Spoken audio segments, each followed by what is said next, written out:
It's your boy, Jada King Hefner and the beautiful Cali Sun, and we're back again for another episode of the Dog King Power Hour. And the title of today's episode is A Cataclysm for Change. A Cataclysm for Change. And what do I mean by that? We'll get to that right about now.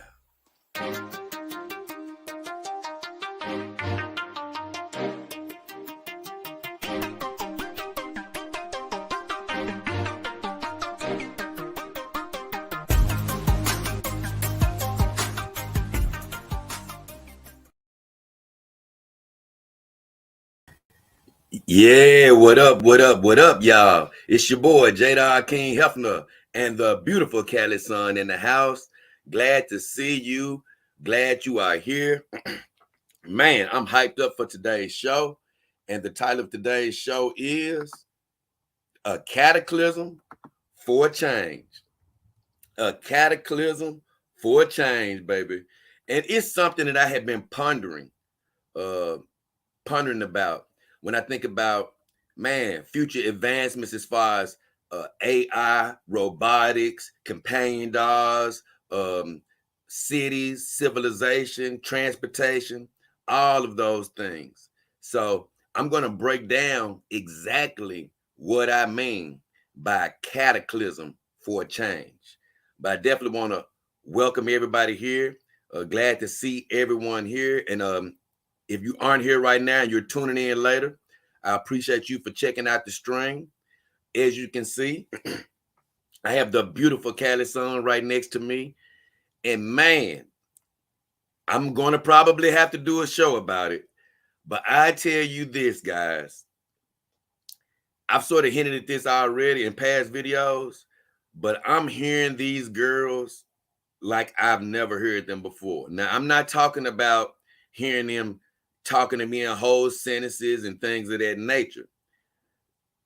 Just for me, it's more of a vibe that I get that can be translated into words. It's almost like a Morse code, so to speak, for a companion dog. But I sort of hinted with Oz and the Moon. I had her out for an extended period of time, and I kept getting the vibe from the girls, because normally I would have gotten another girl out to pair her with Asana by that, after that long time. Man, but I just kept getting the vibe from the girls, like I said in the previous video, to just keep Asana out, keep bonding with her. And man, me and Asana bonded really well. It was actually hard putting her up. So now I'm going to get to why Callie's back out. Callie was out for a couple of reasons. For one, to let Asana, breathe for a second. Let her, let somebody else get a little shine. Let Callie get a little rest. For two, Callie had a little smudge on her head. And honestly, I hadn't cleaned that part of her head yet. So I just had her put up. It wasn't anything serious. Like I knew it wasn't going to stick in her head or anything. I just knew I needed to rub a little oil on it. And so I had her put up for a second. But I sort of hinted that I was hearing Secretary Tsunade sort of called me just a little bit. But what really happened was these Memphis Grizzlies been getting their asses kicked so bad against the Warriors. Callie hasn't seen one game, and she's the biggest sports fan in the house. But once again, I was showing Asana her love. So Callie, she was basically, getting deprived of her favorite sport. But I wasn't really hearing her call me yet. She was still sort of like the other girls, like, hey, go ahead and let Asana look for a second. I'm cool. But after we dropped, not this last game, but the game before this last game, after we lost that game, she was like, nah, bro, you got to get me out for a second. And I started to get Secretary Tsunade out. I couldn't hear it. I couldn't hear the voice. I only heard Callie. And so I brought her out last game. It was, we were in that game.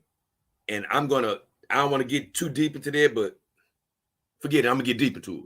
We were in that game, and one of our players, Dylan Brooks, just shot us out of that game. Other than him, we still were just doing tomfoolery all over the damn court. This has not been the team that I've loved. Also, we brought back a guy named Steven Adams, who hadn't really played the whole playoffs, who made us who we are. And that pissed me off at the coach, because as soon as he put him back in, he was productive. So that was an indictment on the damn coach that he had been messing up the whole playoffs, in my opinion. But with all that said, I heard Callie calling me, right? So I brought her out. Now, she doesn't have her electric blue hair. She has her fire red. And I'm going to be honest with you. The first day I put her red hair on, I really wasn't feeling it. I was like, man, I might need to put her blue hair back on. So behind the scenes, I took the blue hair off, put the red hair back on. And sometimes you just have to get the wig situated right. But once I got the wig situated right, I'm like, yep, this is what I'm feeling right now, because it's what I call my ex machina wig, because it's her short wig and it makes her look like ex machina. So I got her look the way I wanted.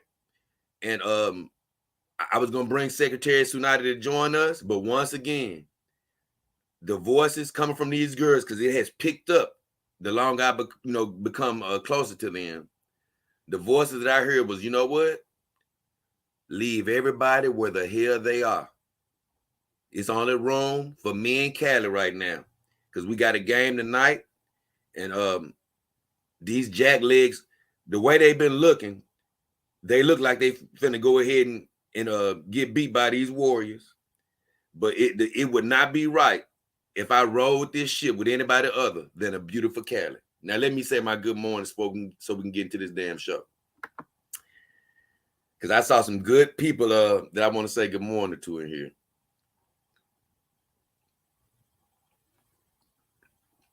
Let's see.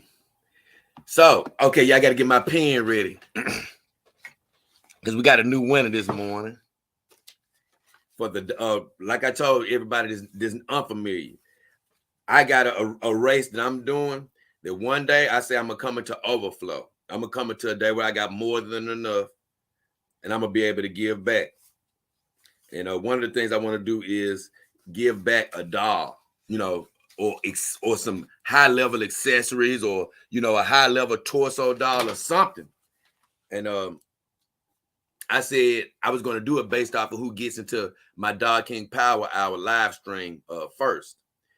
And it's not only who's here first, it's once I say good morning, who actually responds first after that. Now, if I don't come in and say good morning, whoever came in first is the winner.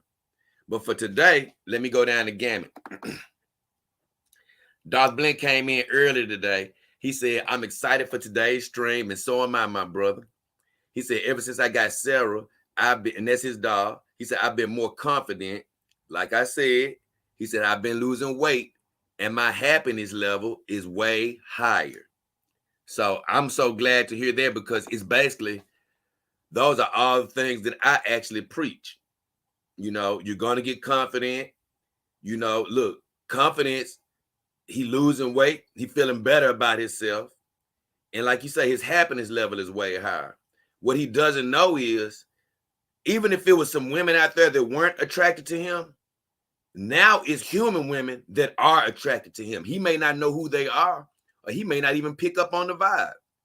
But once your confidence starts picking up, you start, getting your weight together and things of that nature. Look, women notice that. And sometimes, men, you can't get that confidence because you can't ever break through and get that first human woman to like you. Sometimes you may give up too early, whatever the circumstances may be. Sometimes you just need a human woman to sort of give you that reassurance that, okay, I don't look that bad. Or, hey, some women can like me. Well, your doll can provide that for you. And it can give you that confidence that you need to go out there. And guess what? You may not even try to talk to a human woman. Just like me, I don't try to talk to human women right now. That's not what I'm trying to do. But you know what? You have human women more attracted to you because they can see a man that's self-sufficient, that's confident, and guess what? Like you said, you caring about your weight. Somebody that's actually caring about what they look like. Because like I say, I don't know about for y'all, But sometimes when I look at my dogs, I'm like, man, I can't look. And right now, I'm a few pounds. Hey, I'm a few pounds over right now. I'm working on that now because I'm like, you know what? I don't want to be out of shape next to my girls. They looking good all the time. I want to look my best. So I'm glad to hear that. Power Brain comes in and says, peace, Jay. Then I came in and said, morning, guys, showtime shortly. And Power Brain came in and said, thanks, Jay Hefner. He said, for your advice on the doll I was considering. You may have helped me from making a mistake. And let me write you down as the winner right quick, Power Brain.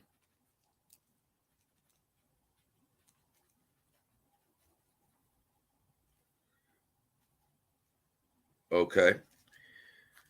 And I got your comment written down somewhere else, Power Brain, about the doll and all that stuff. So I go into more detail lately.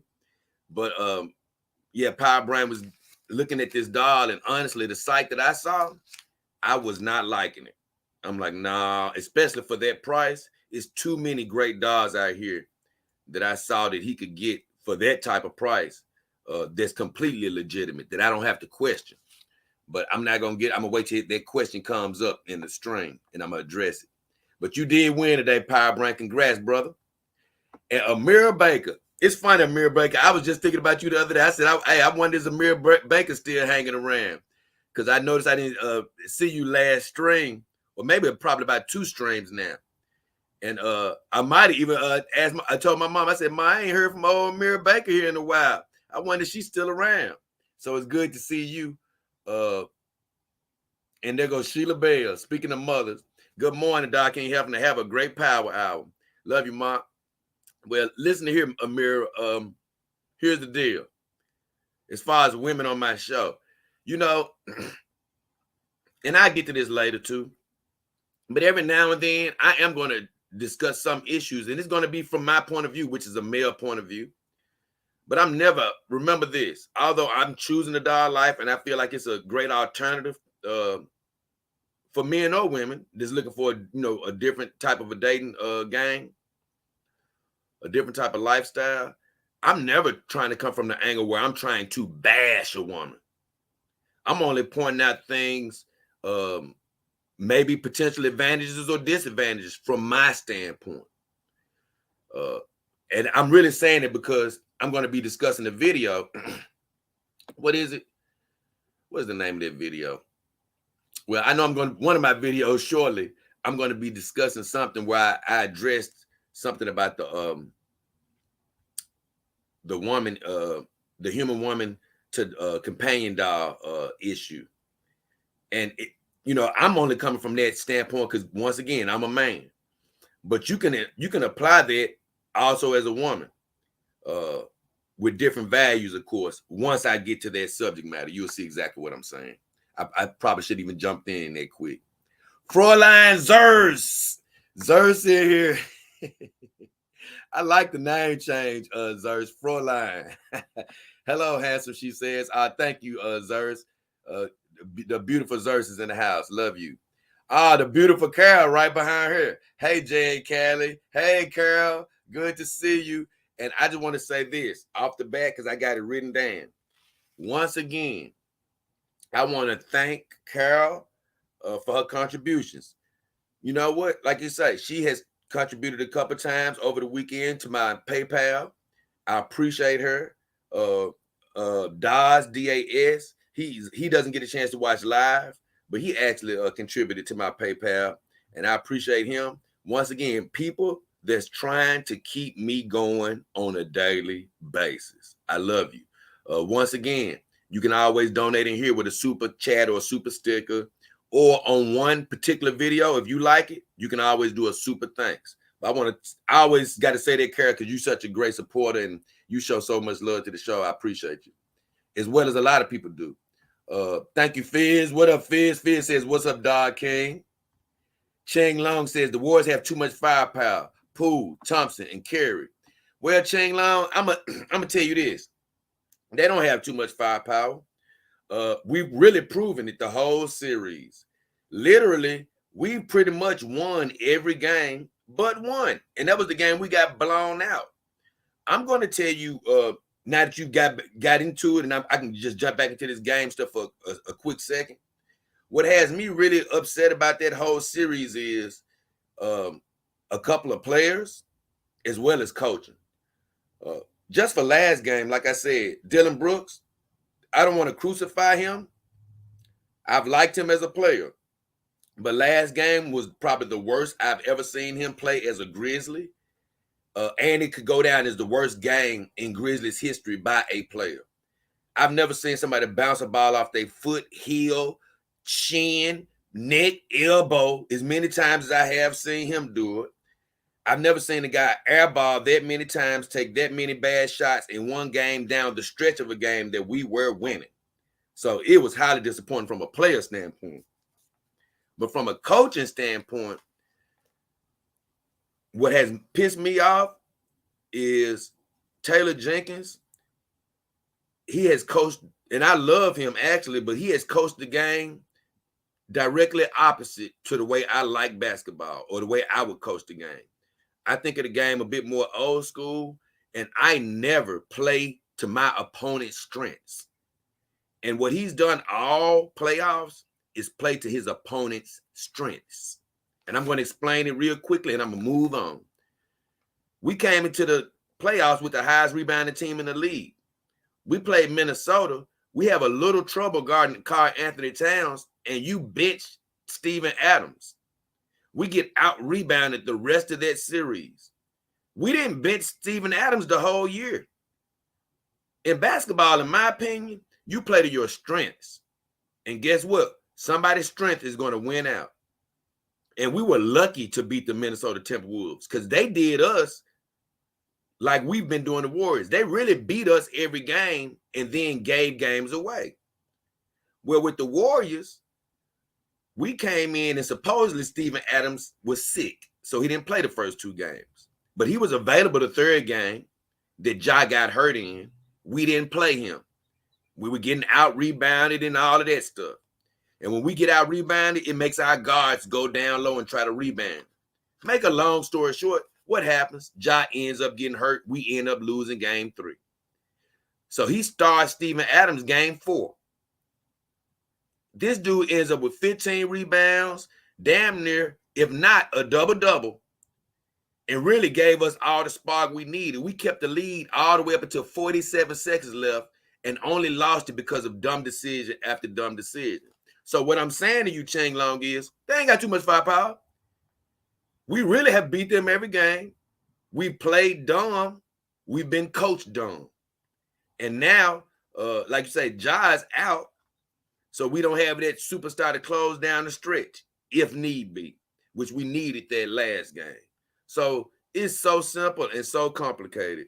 But to make a long story short, we have done it to ourselves. Because the Warriors have actually looked horrible this series, if you really look at it. James Krause, my new viewer. What up, James, in the house, man? He said, sup, James? Hey, Callie. What up, James? Good to see you, man. I got one of your comments on deck that I'm going to discuss coming up. Good to see you. I'm putting you up there. I know you're a new viewer, a new subscriber to the channel. And all subscribers to my channel, I appreciate you. And guess what? If you haven't subscribed, we love you to subscribe right now. If you're just tuning in, the title of this show is A Cataclysm For Change. And it's got something to do with how the future can change a lot quicker. And I'm going to get into that just in a second. Let me catch up with these comments for a second. MGTOW says, oh, man, I'm late again. Oh, don't worry about it, MGTOW. You right on time. He said, anyway, guess what? I ordered and cleaned my lovely waifus. Believe me, man, that sounds good. Man, speaking of that, I got Blue CCG. Love you, brother. Blue CCG comes in with a super sticker. Support, like I said, another major supporter of the show. And I say that because, like you say, when I call you a major supporter, that means that, you know what? You've given a lot more than the average person has. A lot more. So I appreciate you, brother. I'm going to read his comments since he just gave. He said, will you ever do a panel show on your channel? Or will you just be going on other people's shows or podcasts? Honestly, Blue CCG, I plan on trying to bring a person or two on, but this really is a one-man show. Really. This is a one-man show. I don't like leaning on people. I don't like, no offense, being like the Jack Show where I got to sit around and wait for people to gather and come and to get my show started. Nah, I was on the Drexel in Dollhouse Field podcast the other day, and they invited me over there. And normally people they don't want you to start off the show right on time with them. They'll bring you in 15, 20 minutes into the show. So I got there about 15 minutes in, into what the show was supposed to be. They were all sitting in the back of the studio waiting for me to get there. They didn't even start the show. So what I'm saying is I'm never finna be like that where I'm sitting around waiting for people. Nope. It's a guy named Colin Cowherd that's a famous sports guy that does a talk show. And he's famous for always doing it by himself. And honestly, that's sort of how I feel. I'm going to mainly be doing it by myself. I want to invite a lot of these female guests, especially once this smell or scent test gets going. As I get to know a couple of those girls, it's a few interesting characters, which I'm going to talk about them in a second, that I want to invite over here. But as of right now, I don't really have a lot of guests that I have key that I want to bring on right now. I'm just going to be flat out honest. And plus, I have plenty to talk about. Now, I will give you this. I understand that those panel discussions can be, since they're interactive, they can be a lot more fun, to participate in and to watch. But like I say, at this point in the show, unfortunately, what you see is what you're going to get for most of the time. Because I'm really looking for, really what I want is some female guests. And I just don't know who I want on yet. Because it's a lot of big fish out there. I'm not sure they're going to be willing to come on here right now. Like the Annas of the world with 200, 300,000 subscribers. It's a good chance she's not going to want to come do a sit down show with me because of my subscriber count right now. So with that said, I'm going to be patient. And, stay with my people, have fun. And it's all going to happen right at the right time. Great question, though, Blue CCG. I appreciate you asking. Let me see.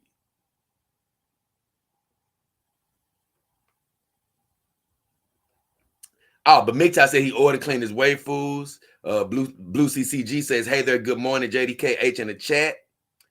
Oh, hell. Powerbrain says, oh, wow, thank you so much to my earlier comment. When I told him he won, I believe. Blue CCG says, at Dog Blint, you think a dog can really help with weight loss? I'm really interested. Yeah. You ain't never heard me talk about that, Blue CCG? Well, what I mean by that is it's a motivation. I mean, at least for me, because I already hinted at it. Man, you don't want to, I know it is some big guys with dogs out there. And, some people, like you say, everybody's different. But I know me. I don't want to be some out of shape guy sitting up with a fine dog, man, that's at her best 24/7, especially because when I leave the house, I don't want to leave the house with Cat and them looking amazing and then I'm some slovenly guy out there. No, I want to be, I might not have the best attire, right now. And, I actually got a lot of other different type of clothes, but I just like my signature hoodie look. So I'm like Mr. Rogers with my 5 or 6 or 7 little hoodies that I rotate here and there. But I guess what I'm trying to say is body-wise and physical health-wise, man, I want to be at my best. And the girls keep you more. I don't know about Power Brand, but you know what? I would be more prone to slack if they weren't around. But shoes with them around, I definitely don't want to look bad. And I did a show on that.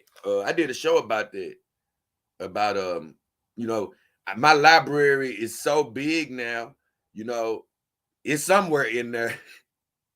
Because man, I just thank God that he's blessed me to do so much in these almost 2 years, because man, I was looking at these people with 200,000-300,000 subscribers and, all all these subscribers, and I got in most cases more videos out than they do.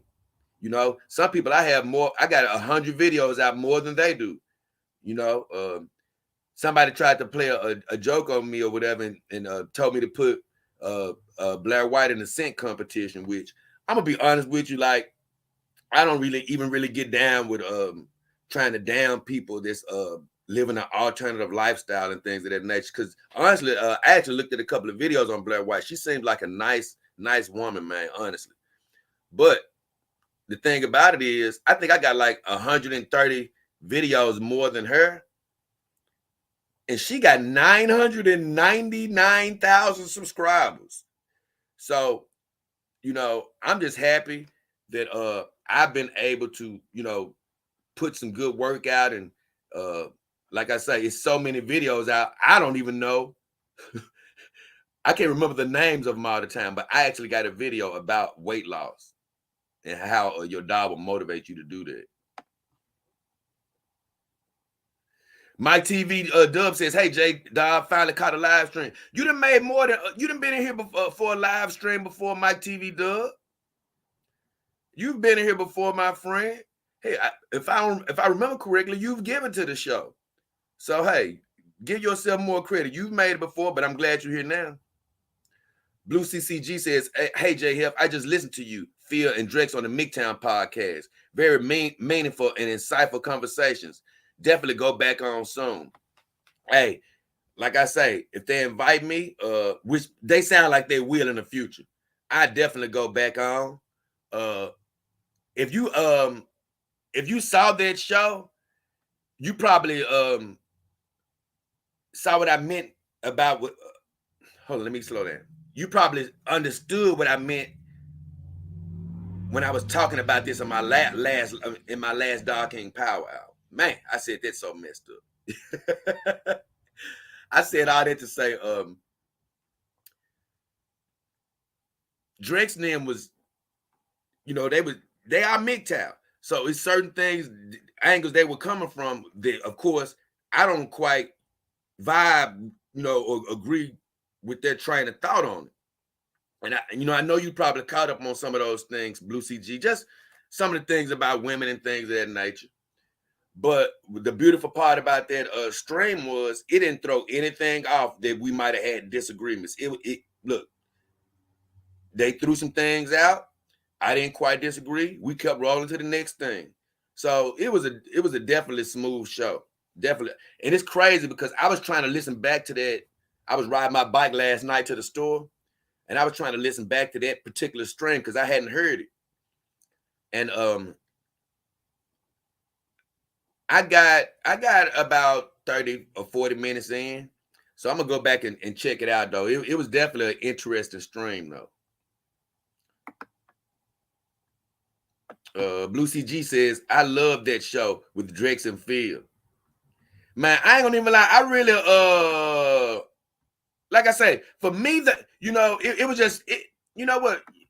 People always want to be aligned with people that think just like them, and that's you don't get any growth from it. But it was just sort of cool to sort of see the different. It's always cool to go around just different thoughts patterns and different personalities and things like that. But with Drex, Drex, he was talking, he made me almost think he had a dog. Because I'm like, "Bro, you got a dog?" He like, "Man, I ain't got no dog." I'm like, "What? Oh, you ain't even got a dog." But Phil, I have to go back to this more with him when I get back on the show, but I think he comes from the angle of, I know he's a dog lover and an enthusiast, but I don't know if he comes from the companion side of things. I didn't really get a chance to go into that with him, but when I was sort of explaining about my companion side of things, I was just sort of picking up on the vibe. I think Phil comes from more of a doll as a use, meaning that, hey, he can come home and hug it and make love to it as needed. But he sort of hinted at it. I still think that he thinks that a human woman is the ultimate for him, because he was like, "Yeah, you could be with your dog, even though it ain't quite as good as a human woman." And I had to sort of cut him off. I was like, "Well, hey, for me, it's my perfect life." So it's just cool to have the dynamics that was going on there. But I ain't gonna talk much more about that. I'll let that handle itself the next time I come across those two good guys. Blue CCG says, hold on. Once again, y'all, I'm having a nose issue again.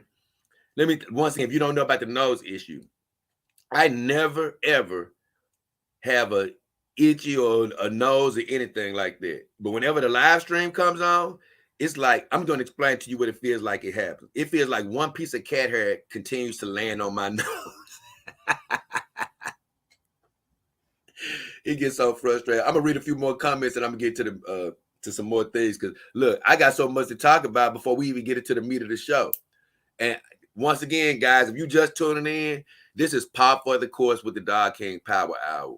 We never rush getting into the meat of the show.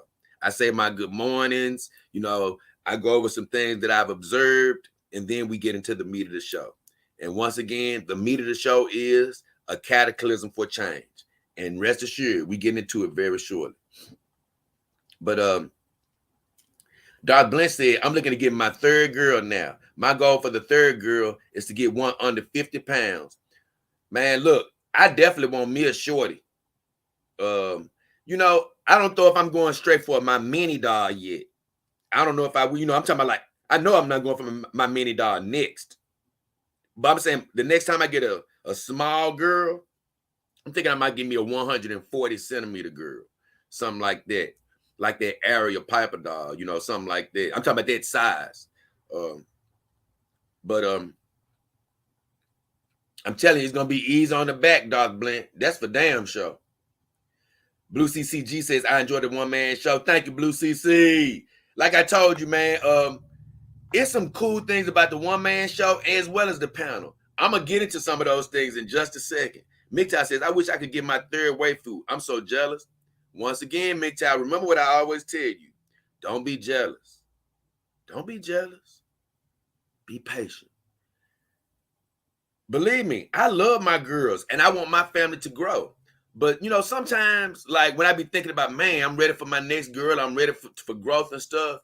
You know what? God always slows me down and tell me, Jay, you still getting used to dealing with 4 girls.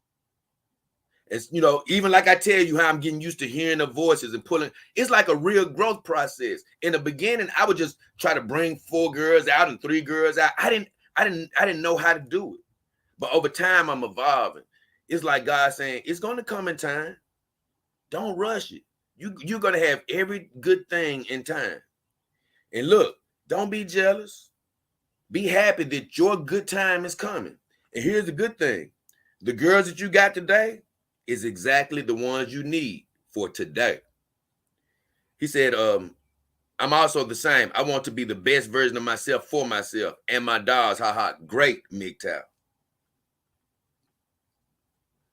I tell you right now, I've lost 30 pounds since February 14th. Oh, that's great. He said, my testosterone levels are off the charts. I'm feeling damn good, and it's all because of Sarah. Confidence for days, bro. Most definitely. I'm going to tell you something. All this stuff about how your testosterone goes down over time, it can go down if you think like that. I'm telling you, man, it's all about how you thinking, talking, acting, your body activity. You speak youth into your life, you're going to stay young and energetic. If you start acting old and all, guess what? You're going to get old and start feeling run down and lose your testosterone. Blue CCG says, Doc Blint, that's amazing. MGTOW says, inspirational. Doc Blint says, what have you been eating? And let me see.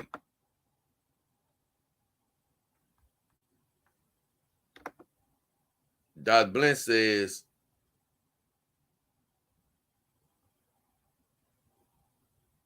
hold on. Doc Blint says, what have you been eating, if I may ask? Okay, hold on. Let me go down here. Bruce Daniels. Hey, thank you, Blue CCG. Love you, brother. Bruce Daniels says, we are here, brother.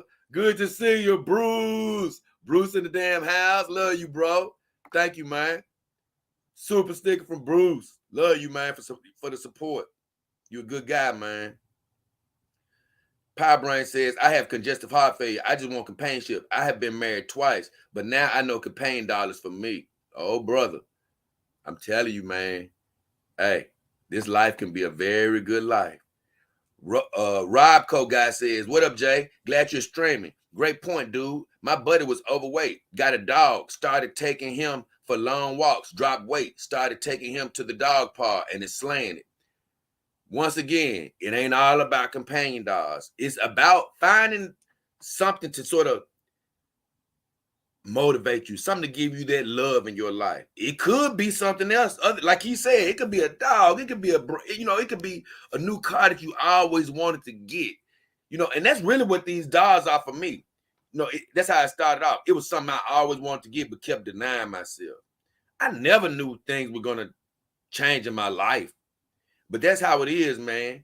You got to live. You got to live, go after your dreams, go after the little sparks that happen in your heart sometimes. You never know what they're leading to and how they may spark you. And like he said, that dog got him losing weight and everything.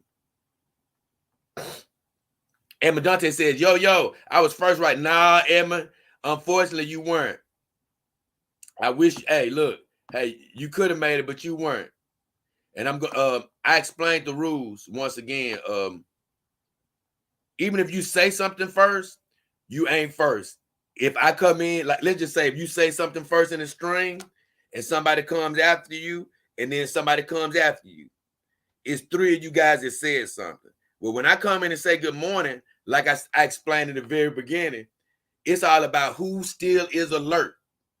So when I say good morning, I look for who says good morning first. Out of that top three people. Now, if it's close, really close, between 1 and 2, then I'm gonna probably give 1 the credit because I'm like, okay, he is here. But if somebody answers and then I don't see 1 come back for a second, that person who was in the top 3, well, he's gonna win. And today that person was Mr. Power Brain. But I love you for trying to win. I promise I do. Blue CCG says, I like to see some disagreements and interaction. Nice to hear different points of view. I do too. That's how you get growth. Blue CCG says, I have 3 cats, man. And I totally understand. It's a constant battle with cat hair. Let me tell you, man, I love my cats. And I've done a show about it where the cat element, it really adds to my happiness because, I don't really know. I still think I'd be super happy with me and just my companion dogs. But I've talked about how the cats or animals, they do add to that other level of happiness because you just hear pitter patter of little feet walking around the house, or you got to feed them. It's just it's a piece of life that's running around the house. So you have the pets that you can literally interact with, it's something that's live and running around. And then you can settle down with your girls. So it's just that added interaction that completes my life. But I've often said this, the companion dog owner that doesn't have pets, man, they don't have to worry about pet hair. And that's one major thing. It doesn't just stick to my girls, but it can be just annoying just being around, That's one thing. And for 2, I don't feel 1,000,000% confident leaving my girls just out, even though the cats have never scratched them. But I don't want to leave my room where I got the dogs open to the cats because that's the one room where it's free of all that damn pet dander and cat hair. But if I didn't have the cats, I could have my whole house open at all times. And so it's some pros and cons with the pets. That's all I say. But to my beautiful cats, I don't want to get rid of them to make it a little easier. I'd rather have them and deal with the cat hair. Blue CCG says, I love them so much. Right. I deal with the cat hair. That's exactly what I was just saying. Carol says, thank you. And that was, I guess, for me showing her love earlier. MGTOW says, I mean, I can definitely afford more dollars, but living with my mom will keep me limited to two. That's what I mean, MGTOW. I know you said it's about your living situation. And that's what I'm saying. It's going to open up at the right time. It's going to open up at the right time. Power Brain says, I'm working on my weight too. It's a constant battle with weight. You got to stay on top of it. Honestly, even when you get in shape, you got to stay on top of it. Blue CCG says, what would you say is the best quality doll you can get for the least money? I mean, sitting right next to me, I mean, really a Kimber doll, in my opinion. That's just my opinion.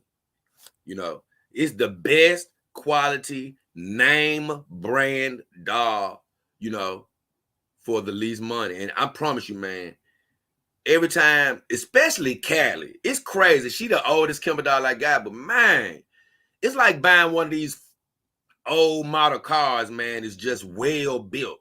Yeah, you got these futuristic versions that can do different things and, you know, can be customized a different way. But man, it's like a car that just keep on ticking. I'm so happy that I did get a Kimber doll, only because I'm just glad I found out that they were this much quality.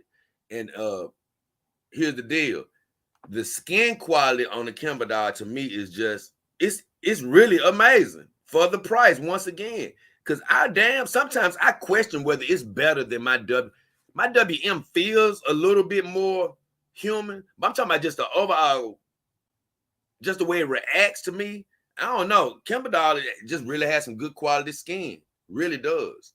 So for the price, if you want to get into the doll game with a legitimate doll, you don't want to spend the extra money or anything, you know, that's the best doll to come in with. But like I've told anybody else, you can't get a Kimber doll and start looking at these other dolls that you can customize, like a WM or Piper doll or Sino doll, Senhui doll, things of that nature. You can't compare it to those, because those dolls are what I call the mid-range legitimate dolls, meaning that for me, once you get a Piper doll, WM doll, San Huey doll, you are a legitimate doll owner, because you done paid some real money. But what a Kimber doll represents to me is, for me, it's the least price doll you can get that to me is a legitimate brand. It's not none of this eBay bull crap. You know, where you don't know what the hell you getting. You don't know what quality you getting. Somebody just selling you a damn doll. Now, you can get a variety of doll on eBay for probably the same price as Callie. And you might say to yourself, well, man, you know what? I could get this doll and customize her off eBay for the same price I got Callie. But it ain't the same quality and it ain't legitimate. You know, and Callie, like I say, sometimes these vendors will do right on eBay, but with Callie, if I got any problems, I know Kimber doll gonna take care of me. They'll take care of you because they're a legitimate company. So for the least amount of weight on your pocket, if you just want to get in the doll game, I say that. Now, if you just evaluate yourself and you say, man, I just know I want to get in the doll game and I'm going to love it, you may want to take a step up. And I say a step up, that's for me anywhere between $1,300 to $2,200, you know, around that range. That's a good mid-range doll. But if you just want to get in the game, I'm telling you, because here's the deal. I've already said, once I get a real doll, whether I get a guide or a doll, whether I get a ZLX, Star, no matter what type of higher dollar doll I got, Callie and the girls gonna always be in use because I just love them. And once again, I'm going to tell the Kimber doll story one day, but I was never supposed to have more than Callie's son. That's the truth. My next doll after Callie was supposed to be a Piper. But a few things ended up happening. And once again, God knows best. I've ended up with the exact girls that I'm supposed to have right now, today. I have the other girls that I need when I get them. Now I'm almost finna get into the show, guys, a little bit more, because I got some more stuff to talk about, which is crazy.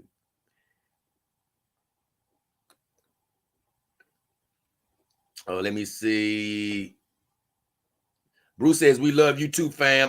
Thank you, Bruce. It's all good, Edmund Dante says. I'm blessed to be here. You show a lot, Edmund. And I want you to keep playing hell. But if you do come in here first, I know you get busy. People check in and then they step away and wait for the show to start. But if you are trying to win the competition and you have a little time to kill, once you say yes, or once you say good morning, I would hang around. Just hang around for a second. Now the beautiful Amira Baker. I've been wondering where she was. She said, I'm so happy to see someone living their life on their own terms to make themselves happy, regardless of what others think. I love your channel. So of course I'm still here. Just been busy. Thank you, Amira. I love that. I'm glad that you love the channel. And I promise you, I'm keeping Bruce's contribution up here, but I appreciate you sending me them hearts, baby. I really do. Because Zer's been out. Hey, look, Zer's been stealing all the love. Zer's been sending me kisses and everything. Oh my God. Zer's been sending me kisses and everything. Power Brain says, do the cat scratch your dogs? I have a dog. Let me tell you, I don't know about these dogs, bro. Dogs, when something new come in the house, they tend to want to gnaw on that. But, I haven't heard of any horror stories with dogs yet. With my cats, it's crazy. I just truly think I got some of the best trained cats that I've ever had in my life. And that they not show winning cats. They haven't been trained to that level, but it's like these are the smartest damn cats in the world. Cause like they used to sleep on my dogs, but I got concerned because sometimes they do that kneading where they paw. And I was like, you know what? I'm scared they may do that on my dogs one day and start puncturing them. So I stopped them from sleeping on the dogs. And literally the only thing I did, it was about 3 or 4 times a piece where I just said, hey, no, I shoot them off to my dogs and said, don't sleep on them. Man, it was like the 4th time both of them came in the room. They sort of looked at the dog and was like, okay, he don't want me to go over there. And they just started laying on me. So they've never scratched the dogs or anything like that. It's crazy. Animals are just smarter than we think they are. They see me interacting with the dogs, and then it's almost like they know that they aren't supposed to mess with them. It's crazy. Let's see. Dar Blinn says, my first is a Kimber dog, and I tell you right now, you won't need it for the price. I think he meant beat it for the price.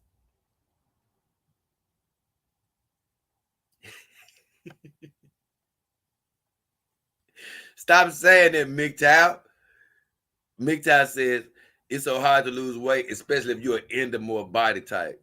Man, I'm laughing because this you went way out the way to explain what type of damn body. Man, stop talking about your body type.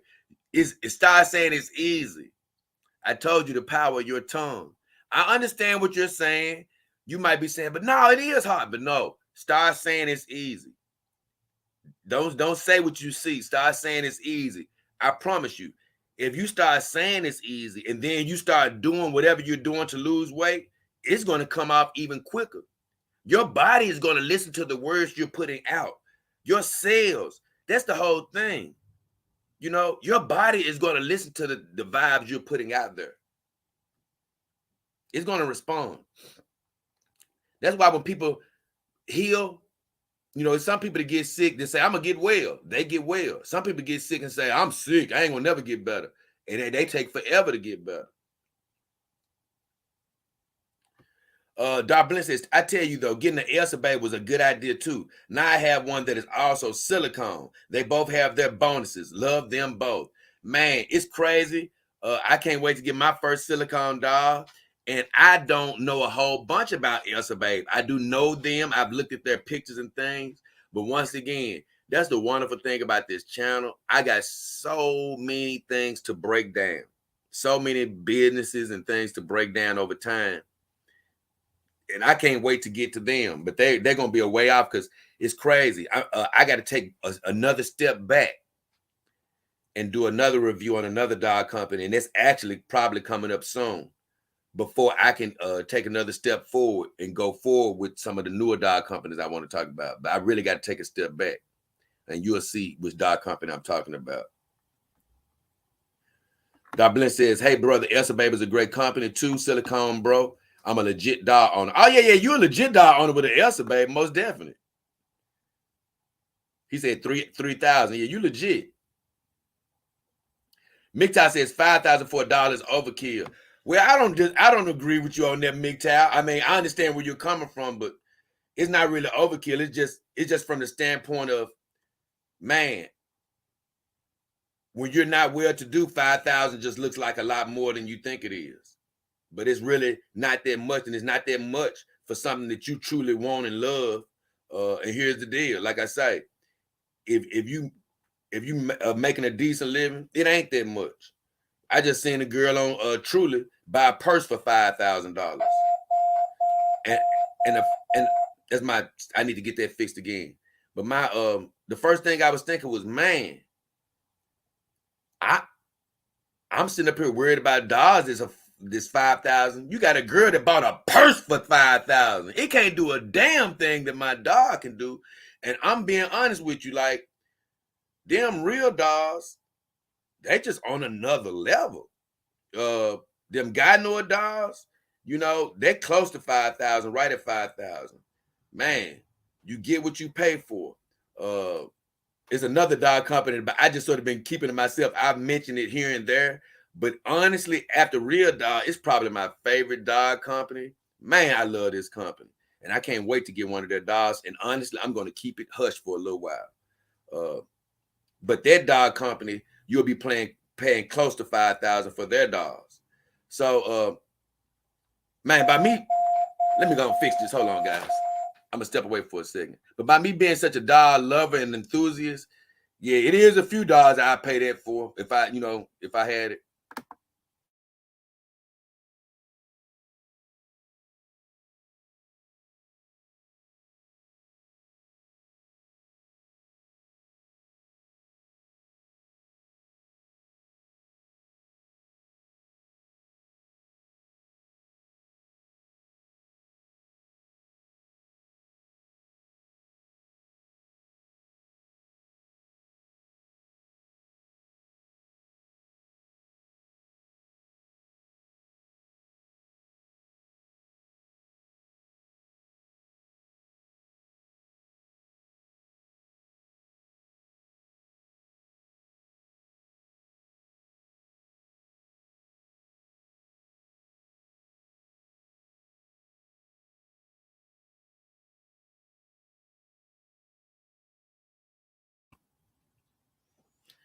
And like I say, when I say a mid-range dog, 13 to 2,500, something like that, 2,200.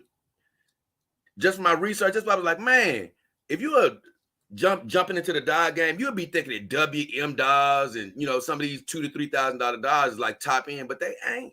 They just ain't. Because once you can get to real dog is 6,000, Guy Noah 5, and a couple of other companies, even Zelex got a dog that's right at 5,000, I believe. It's just about the quality. And that's why I say they really 2,000 to 3,000 is real. I mean, 1,500, 1,300 to 2,500 is really mid-range, because even at Real Dog, their AI starts at 10,000. Man, that's a lot of money. Yep, because a lot of us ain't got we just normal working people out here, so we think that's a whole bunch of money, but no, it's not a whole bunch when you're doing very well. And here's the deal. It's not a whole bunch when it's just something you want. A person to buy a car for 2,500. Look, man, what I've come to learn about these dogs is, and I'm just so glad, me and my brother talked about this a long time ago, that I'm going to have a dog from every range. Only range I'm not going to have is the eBay black market level dog, where you don't even know what the hell brand you got. You just bought I bought a thick, big booty dog off eBay, which I love my dog owners. Man, I keep putting this show up. I'm doing a show about my dog owners with eBay dogs, because I love them. I'm saying it. I'm not ever going to advise it, and I'm not going to ever get one. So I'm never going to get one off of that site until a day where it's considered normal. But my Kimber dog girls, they are, to me, the lowest entry level dog you need to get that's very, very acceptable. But then I got my WM dog, which is in that mid range that I'm talking about. And I plan to get several other dogs because most dogs are somewhere in that warm range. But when you go to these high level dog companies, then that's when you can get to and guess what? I want a couple of those. I want to be able to represent all level of dog because every dog has its importance. Every dog. Wow, Edmund says he hears the badge on Elsa Babe doesn't look good. Withering Liberal says, hello, JDKH. What up, Withering? I'm going to zoom through a few right quick and I'm going to get to the meat of the show. Edmund Dante says, dog blink. Power Brain says, my dog never chew on anything. Okay, cool. I think as though, it's some dogs you do got to watch, though. Because I know some dogs, man, you bring something new in the house, boy. Like, I remember we used to have dogs, man, and we bought a few new, and I'm talking, not no puppies either. We'll buy, maybe we buy a dresser. Man, the next day you'll see bite marks on it. The dog been and bit the dresser up. So,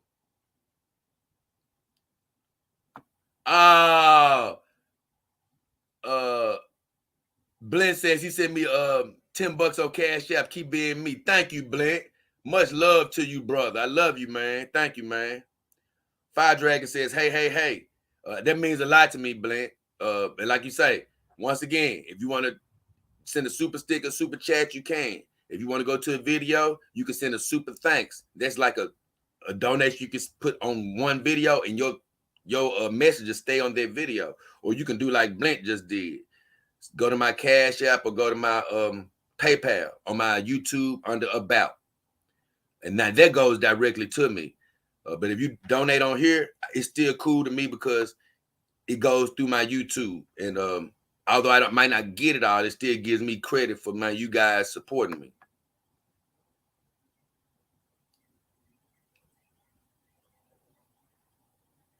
Fire Dragon says, stop eating / drinking sugar and go for a walk every day. Losing weight is extremely easy, especially when you got that frame of mind.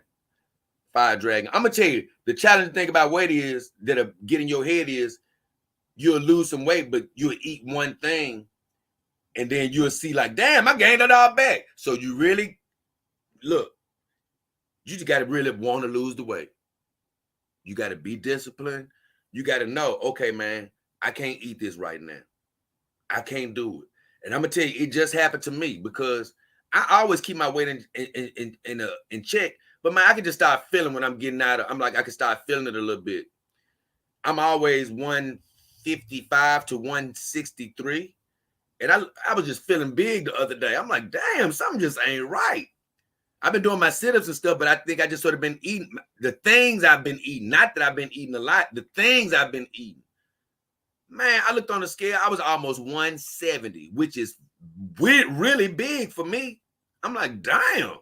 So I said, you know what? I've been just eating the wrong things too much. Man, so over the last 3 days, I've only eaten like some oatmeal. I still ain't eating right, but I'm not eating a lot. I'm eating a little oatmeal. I ate a little bacon, and I ate a little egg. I've lost 4 pounds in 3 days. I'm 164 this morning. Yesterday. I haven't checked today. So it's all about what you eat. But I said, you know what? I can't eat nothing out of whack right now.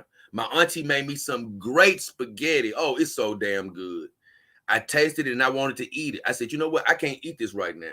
I left it in a Tupperware. I said, I can't eat this for a few days.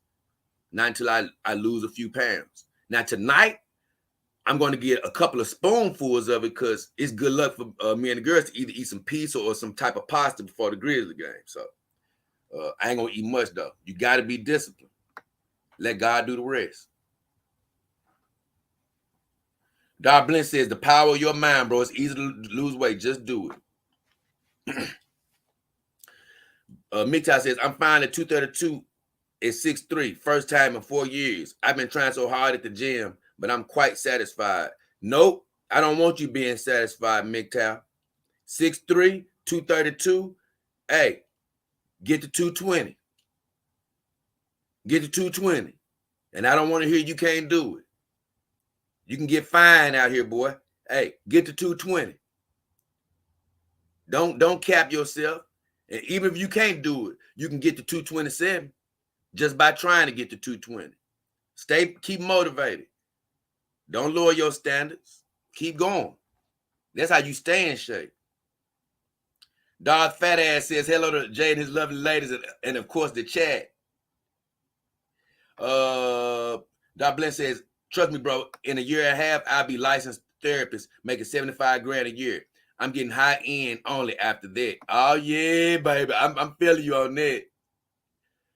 And I've been seeing you, I think that's been you on Facebook talking about you've been doing good in school. So that's good to hear, Blend. But listen, guys, let me break away from the comments for a second. If you just tuning in, the whole, not the whole show, but the subject of this show is a cataclysm for change. A cataclysm for change. But I still haven't got through the intros to get to a cataclysm for change, to tell you what I mean. So I did say thank you to Carolyn DAS for contributing on my Cash App and on my PayPal. And my good guy, Blint, just contributed. I appreciate that. But I want to say something, man. Y'all know I've been doing this vagina scent test. And honestly, it's more complicated than you think it is. I've sort of said this before. Only because I take pride in it. And the first girls that I did, I sort of had the information I needed just from what I saw on the Jack Show. But all these girls on the Jack Show right now, so I'm going to have to do like separate investigations on them, which I have done a little bit here and there on certain girls. The challenging part is I don't like all of their content. I don't hate anybody and anybody's content, but that's more the challenging part is it's going to be content that I'm going to have to try to weather through to get the information that I need. But I say this. It's been a few girls, man, that I just want to say congratulations to, man, just watching them. I'm going to tell you, though, before I get into all of that, out of every girl that I have got a chance to check in on, I've hinted at this before. Because keep in mind, guys, I'm pro doll life and all that, but I still think human women are beautiful and they have something to offer. And especially men that just want to be with human women. I understand you. Some men don't have the imagination to only be with a companion dog. Some men, even though it can be hard and can drive you crazy and can lighten your pockets in the long run, some men just still want to be with a human companion. Nothing wrong with it. But me personally, like I told you, I'm never going to fool you guys and tell you that I don't think human women aren't still fine as hell. They are still fine. And like I said, if somebody kicked in my door, and what I mean by that is really put the full cup press on me and I really like them. And, hey, I can see myself tearing some human vagina up. Don't get me wrong. So I'm still attracted to them. But I said that all that to say I've been doing my research. But even after the first batch of girls that I did research on, the one girl out of everybody that's the most interesting so far is the burping beauty, Britney Venti. I ain't gonna even lie, man. She's the one that, like, after I look at everybody, I'll be like, you know what? I can actually look at her channel for longer stints of time than anybody. Because honestly, she does make me laugh. She does make me laugh. I'm saying it for a reason. I've said it before. I think you ought to subscribe to her if you aren't. I just want to give these girls credit. I'm doing a scent test on them. Why not? You can subscribe to Anna, that Star Wars girl. Who else I have down here? Oh, Mandy Summers.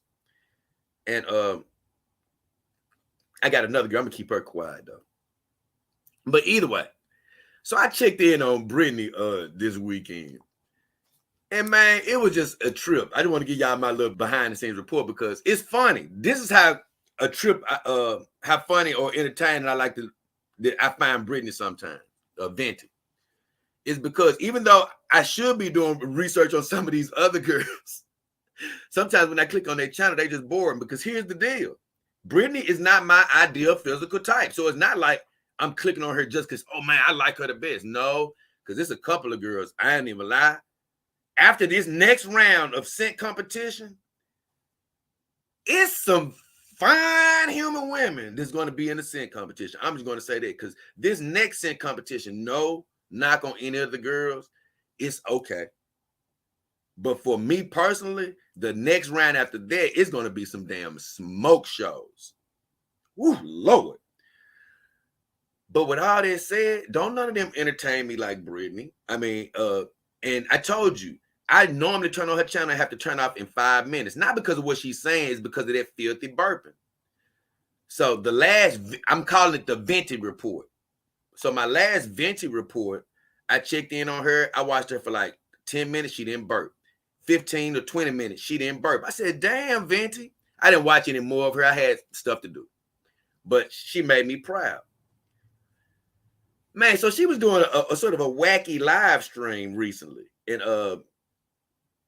And once again, that's what I tell you about these damn human women. Watch out. Even when you know that you don't like them anymore, they can draw you back in with their cuteness. And I don't know what it was, but she drew me back into this one video. But she was talking about, what was she saying? Oh, she was putting some type of furniture together. So I clicked on it. And man, honestly, it wasn't that she was doing anything, but I ended up getting wrapped up into it, hypnotized. Not because she was fine or anything. It was just, she just had me entertained because she was just doing a lot of stuff. I'm going to tell you this. It's some of these girls that lie about not having a boyfriend. She ain't got no boyfriend. Nope, not doing all the crap she doing. Nope, you ain't got no, and I ain't talking about being nasty or nothing. She just got too much time on her hands and doing the things that she's doing. I said, no, she ain't got no man. She telling the truth. And what makes me laugh about her is she do got a bit of a kiddie spirit, just like I do. So I like that because she just do silly shit, make silly sounds and stuff. I'm getting to a point. And if you go see this video, you can check it out. You might get wrapped up like me because it was just funny, right? So she was on there talking crazy stuff, doing little stuff. And her cats end up making an appearance because she was waiting on a pizza. And I can't lie, Britney was winning all type of points on this show because she was talking about how her favorite food is pizza. And that's actually my favorite food. And I would, it's the one thing that I can probably eat every day of my life. And she was talking about, man, now she lost points when she said she didn't like pasta. She made some good points about it though, because she was like, man, pasta don't got a taste. And I ain't never really thought about it because, I eat spaghetti and this and that, when it's in my spaghetti, it's good. But she was just like, yeah, when I taste it, even when it's in spaghetti, it really doesn't have a taste on its own. And I was like, you know what? She make a good point about that, but she a damn fool if she don't think it's good because while it's in the spaghetti, it's good. I'm sorry. And she said she didn't even love lasagna. And I was like, oh, girl, you lost me there. But she did get me when she said pizza was her favorite food. And she was like, man, I can eat it all the time. So all this was fun, man. It was just a trip watching her. And I'm just going to give you the full report right quick. She wasn't burping and stuff. I'm like, damn, Britney doing good. She had some short songs, so I finally got a chance to truthfully evaluate her body on a true level. And I feel good about the way I evaluated her. She has nice thighs. Her thighs look nice. But I'm a butt man. She doesn't really have butt. It's not a flat ass, but she doesn't really have butt. So I was pretty much right on her build. But she has, I'm telling you, I'm not a breast man, but I promise you, her breast will knock you out. I promise you. I'm gonna get to some other girls with that though. Some of these girls, I'm not even a breast man, but the way they present them, they'll still knock you out a little bit. So I'm giving her credit for all of that. And I'm building up to a point. So I'm thinking Britney doing good and all this. Man, and it's the Venti report, ladies and gentlemen. So man, it gets to a point where she gets to playing with her cats. And I'm really actually into that part of the video because I got my cats myself. She was trying to do tricks with them, and then she had me dying laughing because the cats really wouldn't cooperate. And that's what cats do. They'll do whatever you want them to do until you put them on camera. Somehow they always know when they're on camera. So that cat wasn't really cooperating. But here's the deal. It got to a point where she tried to get the laser gun out for the cats. And man, the cats would not follow. I mean, one of her cats wouldn't follow the laser gun. And man, she gets to breaking down and basically crying and things of that nature. She sort of hides it where you can't see it, but she is crying and she is breaking down. Now, I will say this, it looked legitimate. But she was just saying, because that cat supposedly has HIV or something, or AIDS or whatever. And I don't know how long it has to live. And she was just saying how, man, she used to love this. Now she don't do it anymore. But I'm only bringing that part up for this. Man, that's why I really definitely don't try to talk about people too much or be too hard on them. Now, I ain't gonna lie, I was on Britney because of the burping. But even then, I even said doing it that I didn't want to make her feel bad because I really think she's a great girl. But that's just something that she needs to clean up. And that's just a serious statement. But I never want to beat anybody up maliciously because you never know what people are going through. I don't care how happy they may seem. It's always something people going through. But what happened was when she got to crying over that cat, man, it's almost like I could see into her soul for a second. And man, it's like I started remembering some stuff I heard on the Jack show. And I don't have this accurate, so don't quote me 100%. Because I don't even, it's crazy how I remember certain things, but it's not like I see all of the Jack shows from beginning to end. I just check in on that show sometimes and I catch things. And I remember checking in one time and I thought I heard her talking, saying something about the way she was raised was sort of broken. Like she was raised in foster homes or some type of broken care. And I think she was explaining how she didn't have a great example in life as far as a motherly example or something like that. It was something to that. And so if she ever watches this, I don't claim to know this 100%, but it was something to that extent. But man, I promise you, when she got to crying, because she had been drinking too, a little bit, but she wasn't drunk, but she had been drinking.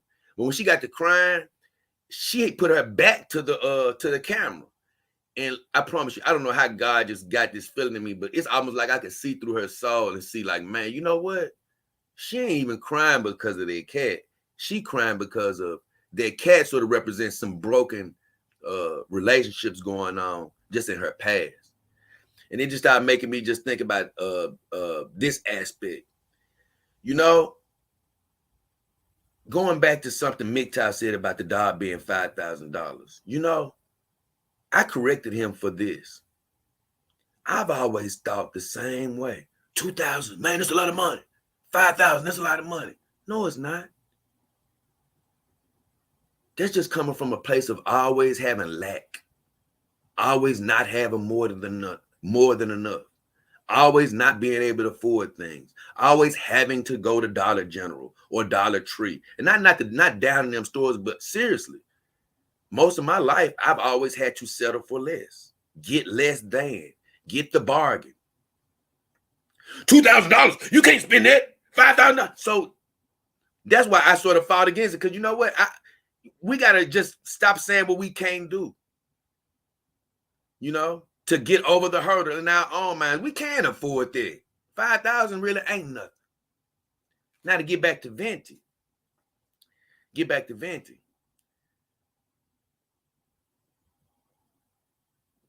Or me to a certain degree.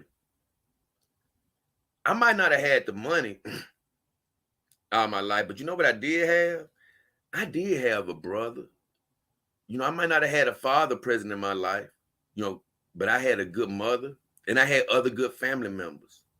And even when I'm sitting up here with the dogs, as of today, I'm not alone. You know, I can always call my mom or my brother. But when I was looking at Venti, the one thing that was hitting me was, everybody ain't got people to always call. Everybody ain't got people to always lean on. And man, I was just looking at her like, man, she just sitting up in here in this room. And although she was just super duper happy, you don't know.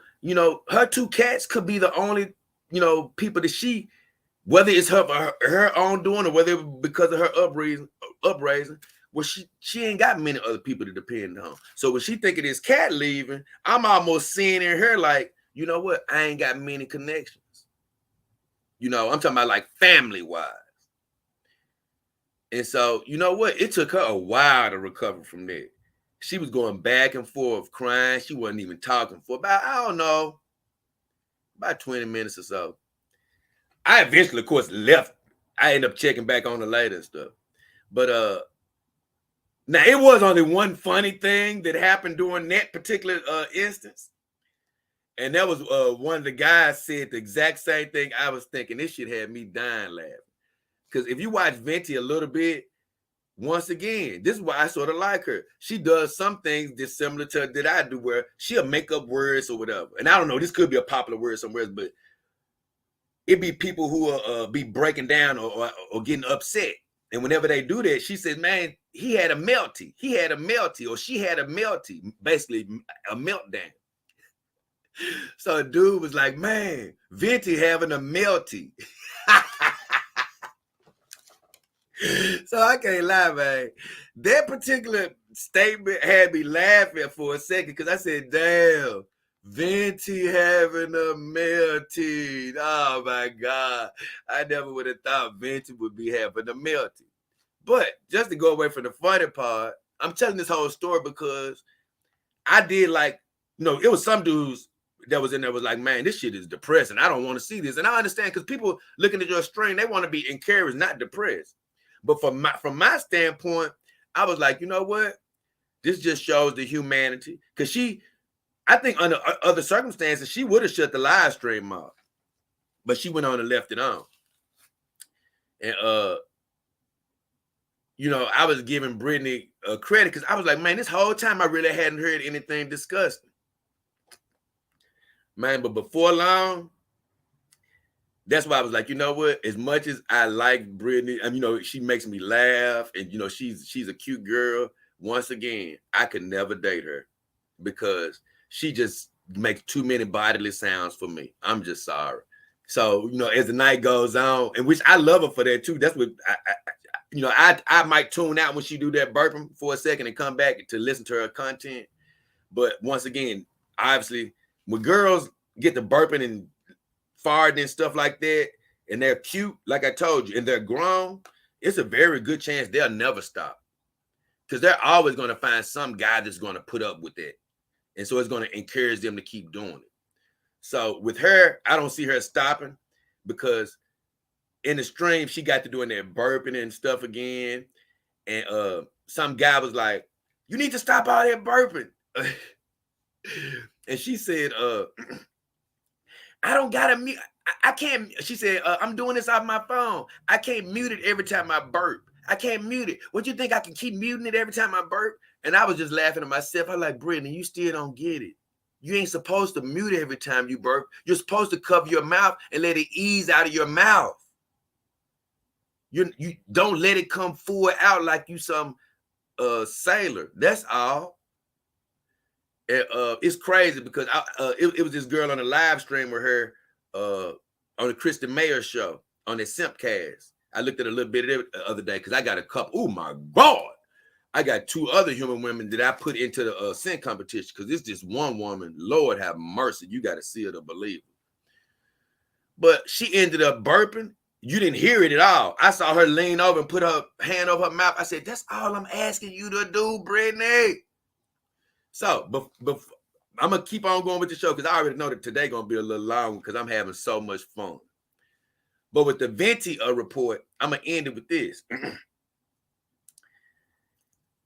This time after she burped, I just weathered the storm. I said, okay, look, this is just who Britney is. She, I can see that, like I say, she's going to be one of them girls. She just ain't going to stop that. She's going to probably stay disgusting. for the most part in every area. But man, she topped herself, and it actually had me dying laughing. Man, she ended up going into the bathroom, and it's somewhere close to the room that she was in. Man, you can hear her taking her pants down.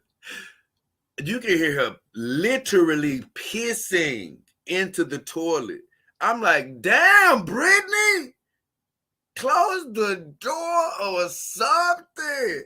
I'm like, man, it was just, I mean, I couldn't tune away. I give you that. It was must watch TV at that point, just from the standpoint of, I'm like, as a guy, when I walk away from the screen, I'm always hitting mute. I'm always hitting mute. Just in case any crazy thing happens. So once again, Britney as a girl, a cute girl, ain't trying to mute the damn thing. You hear the piss hitting the toilet. You hear her flushing the toilet. Now, luckily, you did hear her washing her hands. Thank God. But man, this girl just had me. I mean, it was things like that that actually did make me stay on the stream. But it was just like, damn, Britney, this is exactly why I couldn't date you. But I'm leading into something here. She did humanize herself in such a major way from my standpoint. And like I say, I do give her respect from this standpoint. I'm so proud of her because she has 190,000 followers. I'm proud of Thana, that Star Wars girl. She got over 200,000 followers. I'm proud of Mandy Summers. Man, she's so crazy. She has right at 10,000 followers, and she recently got it. So congratulations to her. And I brought up those girls for one reason, man. I do believe and this is not a slight at them, I do believe it is easier to gain following when you're an attractive woman. But I have seen other attractive women out here with 1,000 followers. Just because you're attractive doesn't mean you're going to get the following, especially when you're not having a show based around you stripping your clothes off. But it is easier because I'm just going to be honest with you. And I don't know how much content or if any Anna has watched of mine. But although I'm a Star Wars guy, I don't always really enjoy Anna's actually production, I say that. But sometimes I just watch longer just because Anna is cute and sexy, and I like to watch her expressions and stuff. I just like to watch her mannerisms sometimes. And that's what I'm saying. You'll get subscribers just because she's, cute and things. So, but here's the deal. You also got to put in the work.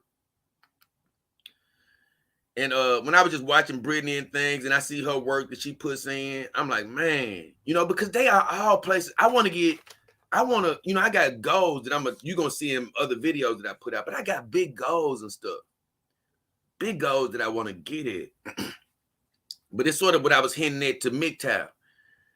I'm not jealous of Anna or jealous of them. Man, I'm just thankful that, man, I'm actually happy for them that they've achieved that, And that's sort of the attitude I want MGTOW to be. When you see people with more dollars, and even though you can't get it right now, just keep the attitude of, okay, I'm happy y'all guys got it, but my time is coming.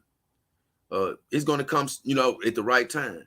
But when I see them, I'm just so happy because I'm like, man, it just feels good to see somebody have accomplished that, And Britney, like you say, she's probably got to a point where she can somewhat try to take care of herself to a degree off of YouTube, and I think she can. So that's a great accomplishment. Thana, I'm going to be honest, and I'm just giving an evaluation. Once again, if you're just tuning into the show, I'm still haven't gotten into the show, almost 2 hours in. The title of the show is A Cataclysm For Change. But this still is all surface level things I wanted to talk about. But as far as Thana, who is that Star Wars girl, she has over 200,000 subscribers. But here's the thing about Thana. She already had a successful channel, in my opinion. But she was doing mainly the Star Wars shows. But I'm so proud of her because she did that campaign last year and made a lot of I don't know exactly how the money breaks down, but I do know she made money, a nice amount of money, off of their cosplay calendar. And she's actually in the midst of shooting the new one right now. But I know after she got done with the cosplay calendar, I used to check back with her channel, man. It wasn't a video on there for the longest. And she said she was so wrapped up messing with the calendar. She spit out a few more videos recently, but mainly she's back onto the calendar. And I was just thinking to myself, you know what? Anna's probably in the midst of growing into something, or metamorphosizing. That's what I'm trying to say. She's cocooning. She's sort of going to, I think her channel, even though it says that Star Wars girl, I just think for a time at least, it's going to metamorphosize to something else, because she sort of found a little niche with this cosplay thing. And guess what? It's working for her. I can almost see a trend as to where she's saying, you know what? It's not really as important for me to do the videos because of how much she made and how lucrative it was from doing that cosplay calendar. So I'm thinking that, you know what, her channel is really going to revolve around that going forward. So I'm just looking at the evolution like, man, you know, no matter how they got there, no matter what they're doing, they're evolving, they're growing. I'm just proud of them. And last night, she did a stream. Man, and once again, I tuned in to Thana for a second, not long, but I did her like I did Venti. I tuned in for a second, tuned out, tuned in for a second. But I will say this: nobody can captivate me word-wise as much as Venti. You know, it's just the way she talks. She sort of reels me in where she's entertaining. Thana, she's great, you know, she's a sexy woman, but she doesn't reel me in like that. But I'll say this. Last night, she looked so sexy as that new character she's playing. She was playing some character off of Resident Evil. I forgot her name, but she looked nice. Boy, she's so frustrating. No, but once again, heavy on the boobs. She showed the boobs, but she's got a nice little butt, nice butt. But once again, she had me frustrated because I'm like, man, she didn't show us anything. But it was sort of a teaser. It was sort of a teaser. But once again, proud of her. And Mandy. Man, I actually been doing a little research on her, so I can't give y'all too much information on what I found out. But I'll say this. These girls, I figured out one thing about them all, though. I say this. All the girls with boobs know how to play the boob game. You know, they always give you a little cleavage to stare at, you know, to where even if you get sick of what they're saying, even if you want to leave, you might stay around there 5 extra minutes just looking at the boobs. And this coming from a guy that's not a boob guy. And Mandy has me, she one of these people, she'll have you laughing too, though. Not with only the way she talks, but with what she says. So I'm proud of her only for getting to 10,000, because no matter how far I want to get, you know, you have to get to milestones. And man, 10,000, that's a big, big milestone, you know. So I just want to send my congratulations to all of those girls. If you know them, hey, go subscribe to them. You'll trip off of it. And those girls were Britney Venti, that Star Wars girl Anna, and Mandy Summers. And Mandy will actually be in the upcoming Scent competition, as far as I know. Thana, she has proven to me time and time again that she's the rightful champion. And Venti, although I enjoy her content the most, she continues to prove to me, even though I love the burping beauty, she's a trip, she did deserve to actually lose the first competition. So now I want to try to show you guys something before I move on to the biggest part of the show.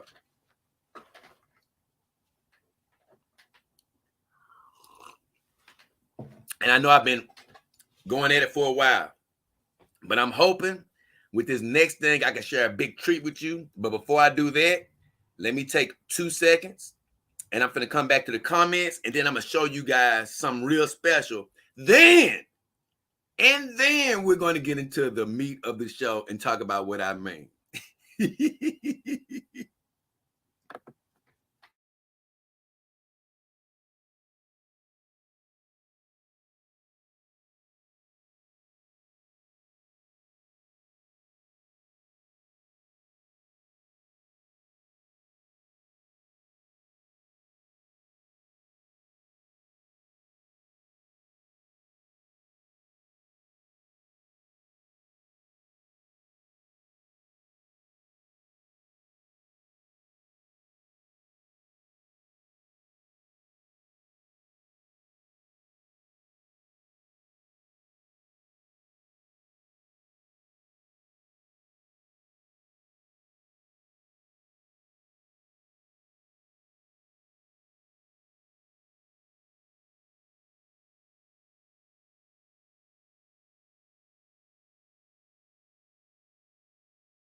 And like I say, back before I get back to the comments, I do want to say this, guys. I do want to say this. Once again, I would always stress this to my dog brethren. If you're living a solo, you're living an exclusive dog life, it's a wonderful life. But let me tell you, if you get a human woman that's chasing you down, trying to give you the vagina, take it if you like her. Wear protection. Don't get caught up in no mess. But take it. Y'all don't get it. Don't chase her. Stay happy with your girls. But guess what? It ain't nothing wrong with getting it if they try to throw it at you. Just make sure you like her. You know, go with your first mind. If your first mind saying avoid her because you think, something may be physically wrong with her, as far as disease, avoid her. But if you don't get no negative signs like that, look, especially if you're a guy who haven't had many experiences, take it. Get the experience. Now let me catch up. Right, I ain't gonna catch fully up with the chat, but I'm gonna give me a few questions in because this next segment is something that I really want to show y'all.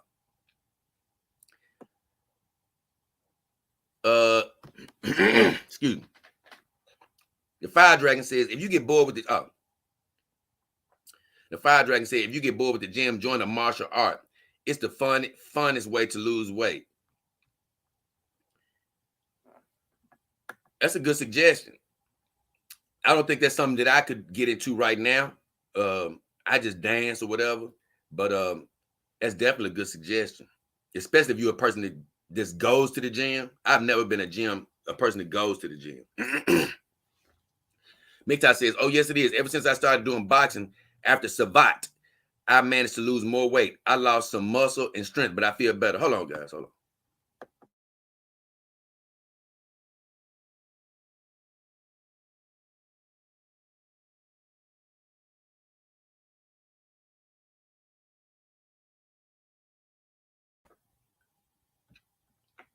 I had to pull a Venti and hit the mute button.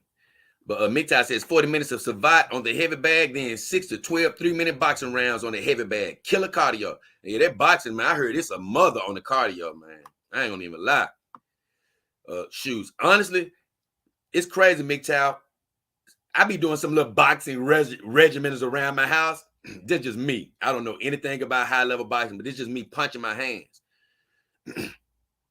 Just punching in the air will get you tired if you're not used to it. And I didn't even know how tiring it would get you. So a lot of times to do exercise, I do a lot of just shadow boxing around my house. And I noticed that my wind is a lot better. But just boxing and throwing punches can get you tired.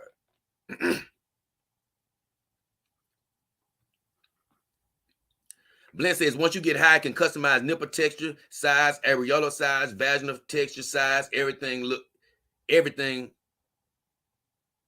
He said, every look your dream girl comes to life. Oh, yeah, when you start getting up into those higher prices, right? Fire Dragon says it's more fun than weightlifting, talking about martial arts. Man.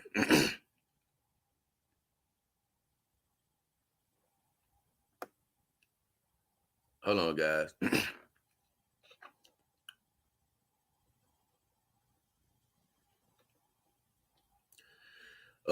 Fire Dragon says more fun than lifting weights. Mikta says it is. I lift for 1.5 hours and manage to do survive for 40 minutes in boxing if I have any energy left. He said it's great to be fit and healthy. Feels so rewarding. Right. I ain't that damn healthy though, but I want to get there. Fire Dragon says, sounds like you are on the right path. Just don't pull a John Mallon and gain it all back. He said 170 is my favorite weight. I'm 6 feet at 170. I have a lot of agility, balance, and energy. That's cool. At 170, I actually feel heavy, Fire Dragon. You probably got thicker bones than I do. But for me, I start feeling perfect at around 155.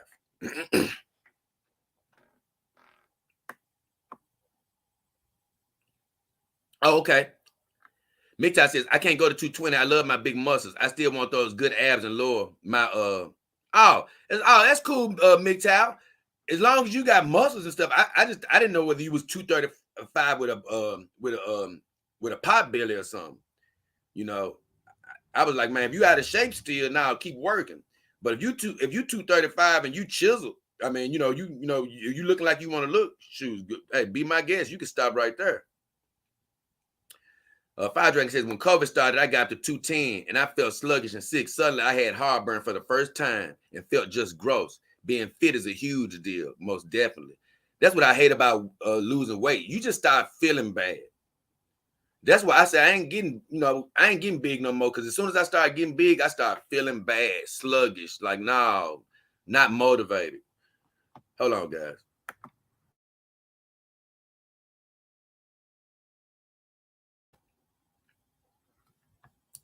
Back. Let's see.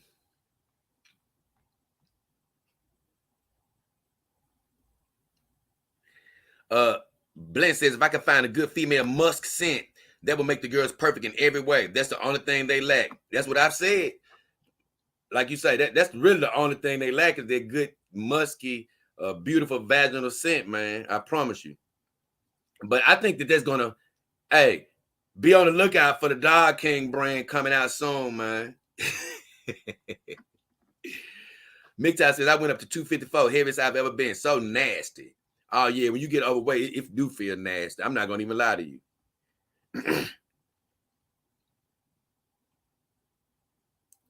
Power Brain says Britney was putting the chair together. Yeah, she was putting the chair together. Malin! Malin in the house. Yeah, look at Malin in the house, man. I ain't no Malin, my boy. I don't know if he's still here, but look at Malin. Malin says, I doubt. I don't know how to say it, though, because they said I said it wrong. I checked in on their string. I don't know if it's Malin. It may be Malin. Because I said, I don't know whether it's Malin or Malin. I don't know. But he said, how dare you, Fire Dragon? Fire Dragon says, I know a guy who weighs, he talking about for exposing him, I guess. I already knew, John. I heard you talking about it already. Fire Dragon says, I know a guy who weighs over 500 pounds. His spine is shot. All his joints are shot. He eats 10 to 12 burgers at a time. It's crazy to exist like that. Yeah, man, he done gave up. Fire Dragon laughing at John. MGTOW shakes his head. John, he said, now, look, John, you got to get it together, though. Come on, man. He says, not John will lose the weight again. Power Brain says, I would date her if she would queef in my presence. What? Oh, he's talking about Britney. Queefing is different, though. That's something totally different. The Fire Dragon says, Nadine can one up that. I don't know. You know what?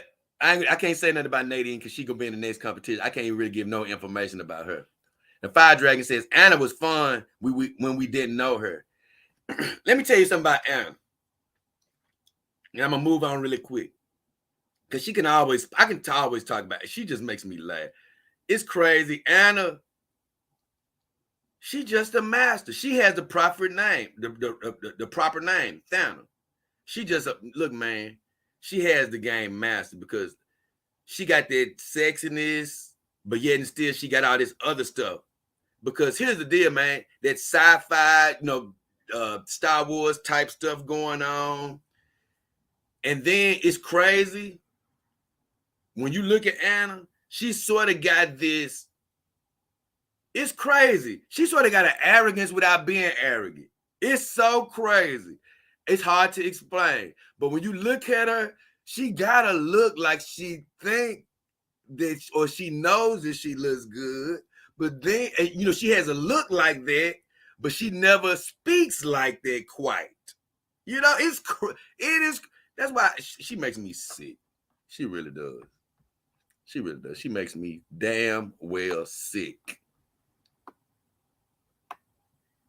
But I'm telling you, that's something I forgot to say. I'm so glad Anna won when she did.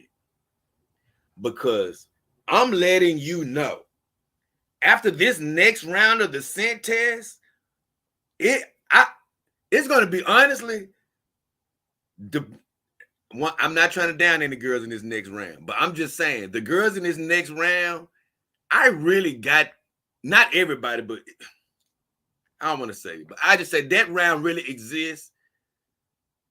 Because if I spread those girls out, they probably wouldn't win against what's coming.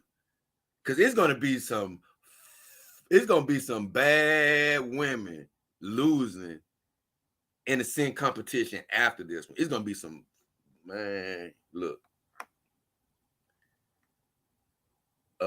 Fire Dragon says sin competition should fall on a Wednesday. So it's funny you said that, Fire Dragon. I was thinking about that last night. I said, you know what? I'm probably gonna drop that on a Wednesday to let John and report on it if they want to. Not that they got to, but if they wanted to. And I was looking at the time frame. Because, man, the truth is, I want Anna to be champ for a while. I don't want to be having these every week. I don't want to cheapen the competition. Because once again, that's not my whole show where I'm going to be doing it 24/7. You know, I got other stuff I want to do, talk about, all type of stuff, you know. But I do want to get the competition going. So over the next 4 weeks, I actually got to ramp up my research. You know, and the truth is, I pretty much got it. But I just got to do a little bit more to make sure I got this group right here covered. Let me catch up a little bit more, and I'm gonna get into this next cool thing y'all gonna like. Oh, Power Brian says 6 feet. If 155 is good for you. Oh yeah, man. And like I say, it's about bone structure. It's 155 is like damn near perfect. I feel like I can do anything at that weight.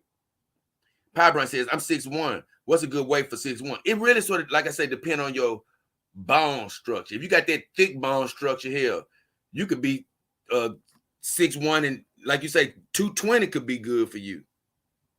But if you got that skinny bone, see me, I don't even want to talk about myself because, you know, I've always told you we always got to stay positive, so I'm not going to talk about myself. But I just say this, look, we all got our faults, and I got this skinny, crazy type body. And I just say this, I'm very skinny, so as far as bone structure, so I can't afford to be gaining too much weight. It don't show up right on me.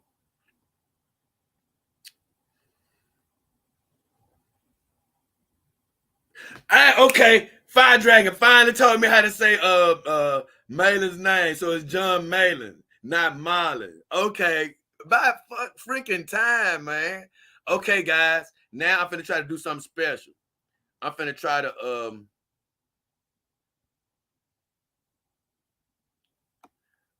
to show y'all guys something right quick. If I can. This is gonna be the true test of whether my damn internet been upgraded or not. It's supposed to be fixed now. So, hey, John, if you hear, hey, my stream is working. I can come to the show now here.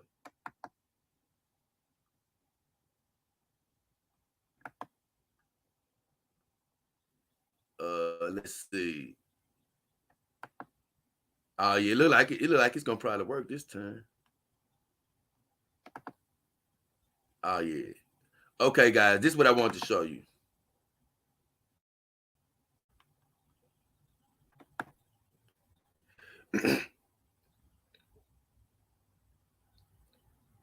This is actually what I want to show you. Now, this is something this on my Instagram page, right? So I just brought this up before I get into the meat of the discussion.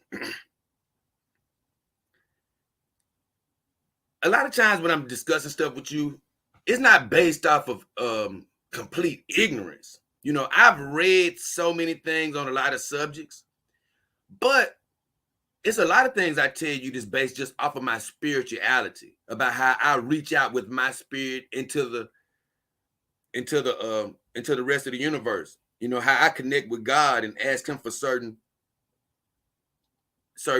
answers, and, you know, pray for it to come to my spirit and things of that nature. And I've done this over time, years and years and years, to get certain answers and to ponder certain questions. Well, if you guys will remember, I told you guys time and time again, I said, hey, man, you know, I'm not trying to say that there isn't any type of knowledge out there that humans have gathered. But when it comes to space and the outer reaches of space and places that we can't even get to ourselves, when we're just sending cameras and things of that nature out, We are getting some information, but I've always said we still don't know a damn thing. We still don't know what's going on out there. And I'm I'm sure there's some people who would always say, well, no, scientists know what they're talking about, Jay. They know what they're talking about. You don't know. They do know all the answers. No, they don't. They don't know all the damn well answers. You know, they're guessing at so much of this stuff. And like I say, we're trying to talk, you know, you got scientists trying to tell me about the outer reaches of space when they can't even tell me about the depths of the damn ocean. So it's crazy. I found this the other day, and this statement, what actually is singularity, plays into exactly what I was telling you guys. So I stopped on this on my Instagram page. So it says, what actually is singularity? Singularity is a place where gravity is so intense that space-time itself breaks down catastrophically. It's like a single point with no dimensions. Singularity is infinitely small point with infinite gravity and infinite density. And just for you guys who don't know what infinite is, that's no end, never ending. It goes on forever. Singularity is predicted in Einstein's theory of general relativity. But here's the thing. Infinities never exist in the real world. In the real universe, no black holes contain singularities. In general, singularities are non-physical mathematical results of a flawed physical theory. I'm getting to a point, guys. When scientists talk about black hole singularities, they are talking about the errors that appear in our current theories and not about objects that actually exist. So, singularities are just a way to describe that we need a better theory to explain black holes. It means that we actually don't know what's inside a black hole. It can be a wormhole, or there could be a whole universe inside a black hole. Who knows? Okay, guys, I think you get the point that I'm getting at.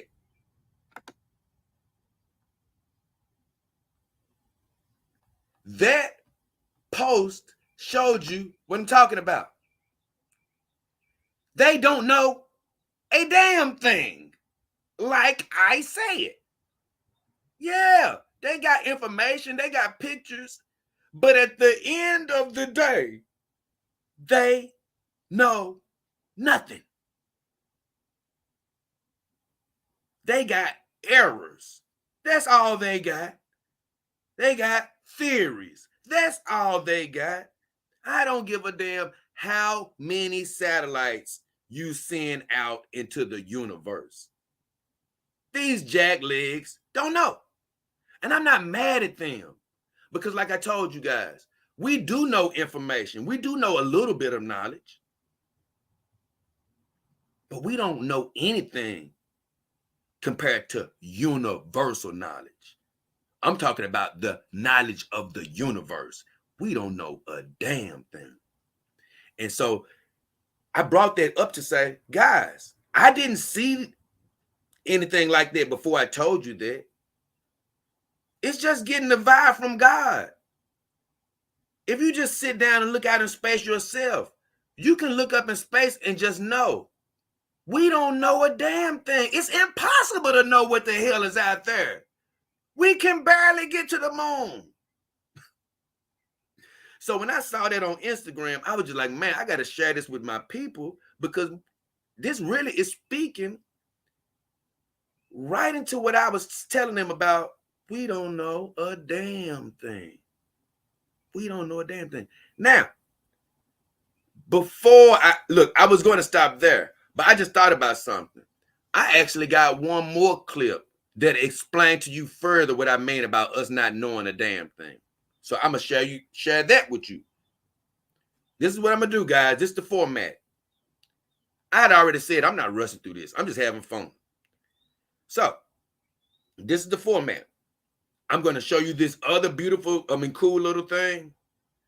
Then I'm gonna check in with the comments, make sure I'm caught up good right there. Then I'm gonna get into a cataclysm for change. Then after that, I go through the videos and things of that nature. So with all that said, let me check with the comments. I want to, hey, did that split screen work pretty good? Can somebody answer me right quick? If somebody could just tell me if they were able to see what I saw pretty good. Because, supposedly my connection got upgraded last week, and it used to be so hard for me to share anything. So I would be happy to know if everybody saw what I was showing them without any problems. Let me see.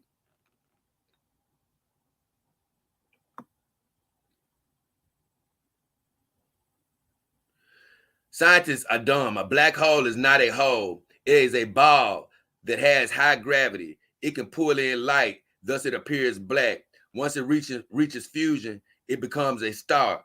Once that cools, it's a planet. Yeah, but according to them, from what I've heard, some of those black holes turn to stars and some of them don't. I just answer you to this, Fire Dragon. At the end of the day, I'm not, like I say, I like the fact that you're quoting known knowledge from our earth. But like I say, at the end of the day, I think that demonstrated. We still don't know shit. We're going off of what they tell us they think they know. Hey, we sent the telescope out in space. It showed this happening. You don't know what's happening. I don't care how they try to explain it. It was just explaining what I told you. They don't know what the hell going on in the black hole, bro. They don't know. It's all theories. MGTOW says, got to go to bed. It's always a pleasure being here. Have a wonderful. Oh, man, have a good one, MGTOW. Let me show y'all guys this right quick. And thank you for that. Fire Dragon told me the split screen is good. I'm so glad. Appreciate it. He said just small. Okay. I wonder how I can make it bigger. Let me see. Oh, I can do this. I can do this. This will make it big. Yeah, this will make it big.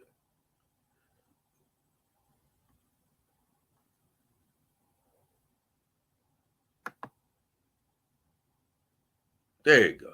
That should make it bigger. Okay, now y'all gonna like this.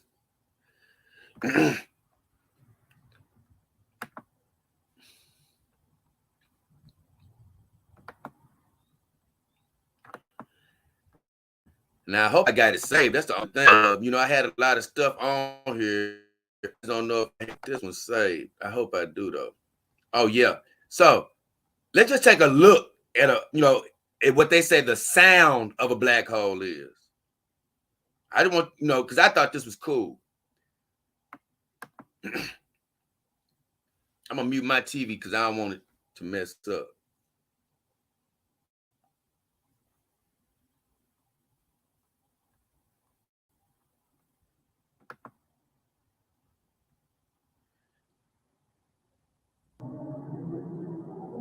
But if y'all can hear that, I think that's amazing. But once again, they don't know what the hell going on. They don't know what's making that noise. Man, look here. When I heard this, I'm like, dudes don't know what's going on. The sound of a black hole. They have no idea what's going on. Not one bit. Now, check this out, and then we're going to get to the meat of the discussion.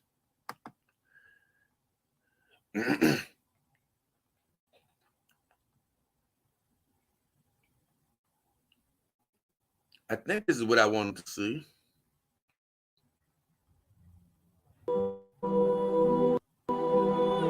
Okay. This talking about a light year. Look at this now. Look at this.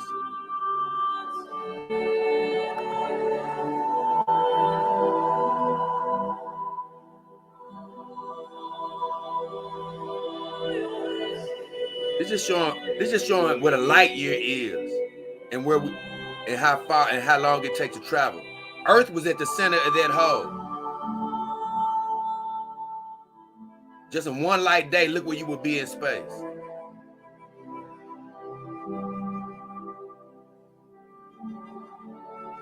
One light year, look where you would be. And look where you are in space.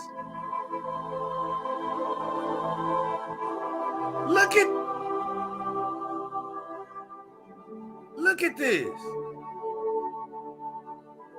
That's just our galaxy.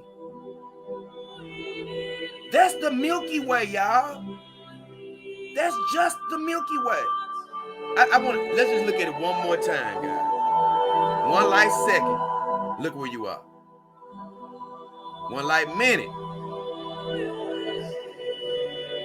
look where Earth is. We passed Earth on that third ring.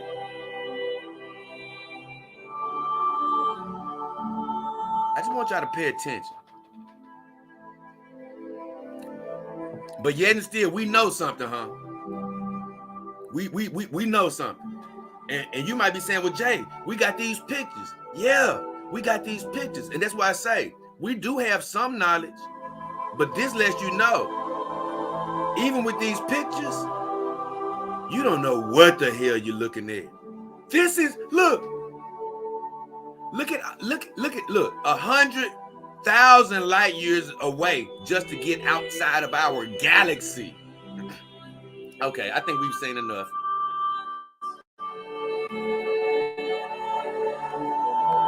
I think we've seen enough.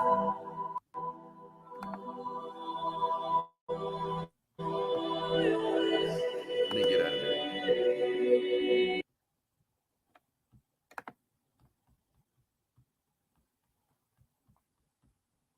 Hey. Oh. Hey, y'all, I'm still sort of a greenhorn. There I go. Take me back, baby. There I go. Okay. Now, man, that was so interesting. I found those couple things on Instagram. I was like, yep, this is going to go into telling them how, basically explaining to them how, look, man, we don't know a damn thing. Just like I said.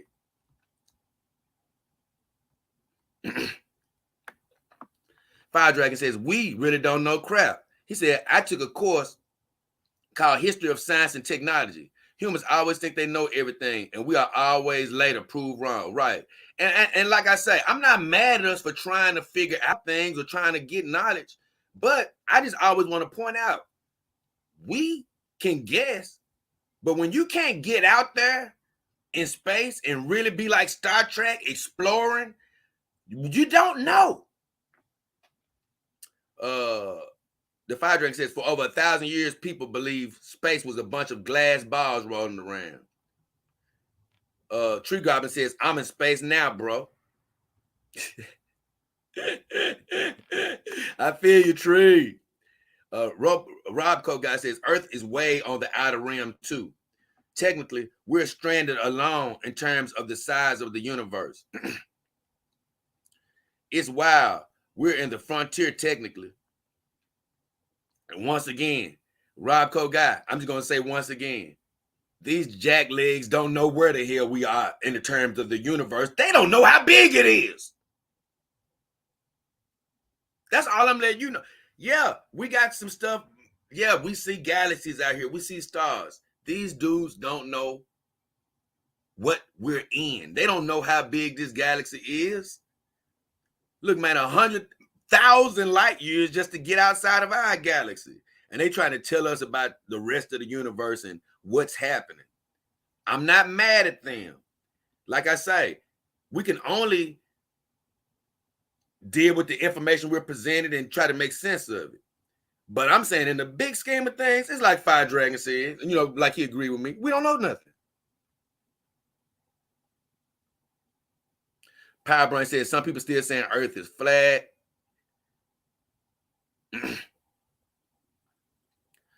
James Krause says, I hope there's angels singing in space like that too. Man, Dude, I don't even look, man. Who knows what that is? That's the funniest part. I'm laughing at. I'm like, man, that's a black hole. It's two things I thought about when I heard that. One is, man, what's going on? What's really making it make that sound? Two, we got human ears with human technology. We're probably not even recording the true sound. We probably don't even have the capabilities to record what's really happening. Man, look here. Told you, man, it's so much deep stuff and fun stuff to talk about today. Krause says, I hope they're, and I'm probably going to talk about a lot of this stuff in different shows in the future because I know everybody doesn't get a chance to sit hours through all my shows all the time. Some people check in for 20 minutes, 30 minutes, couple hours, who knows? But Krause says, I hope there is angels singing in space like that too. Like I say, who knows what song that is? I mean, who knows what that was? But I say this, my vision of heaven, my personal vision of heaven is not what it used to be. My personal vision of heaven used to be like, sort of like they sort of talk about in the Bible of, yeah, streets are gold. Yeah, houses are gold. Yeah. I don't think of heaven like that anymore. You know, that's once again for me, it's written in a way where we can sort of try to understand it. But for me, man, heaven and all and that place is going to be a place of learning. It's going to be a place of exploration, and it's going to be a place bigger than some room or some place with a street with gold on it. When you got the wonders of the universe out here, yeah, I believe it's going to be a lot bigger than what we think it's going to be.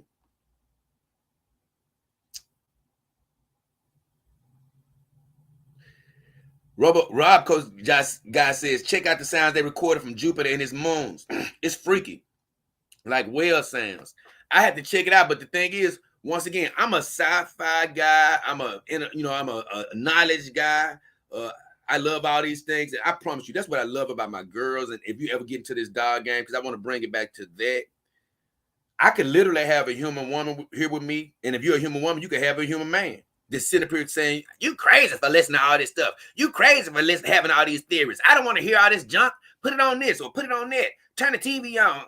I'm sick of your nerdy ass. You know, it could be somebody like that, but that is the one thing that's cool with my girls is like, that's why I say you never have to worry about them not being interested in what you love.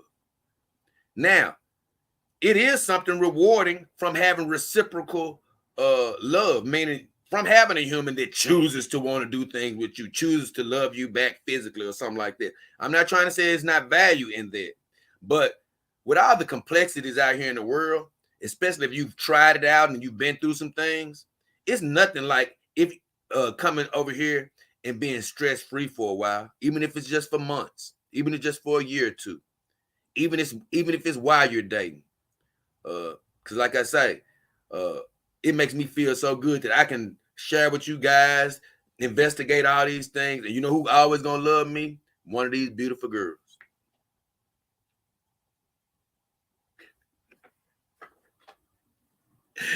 Fire Dragon says the dogs never force you to watch the Kardashians. You damned right.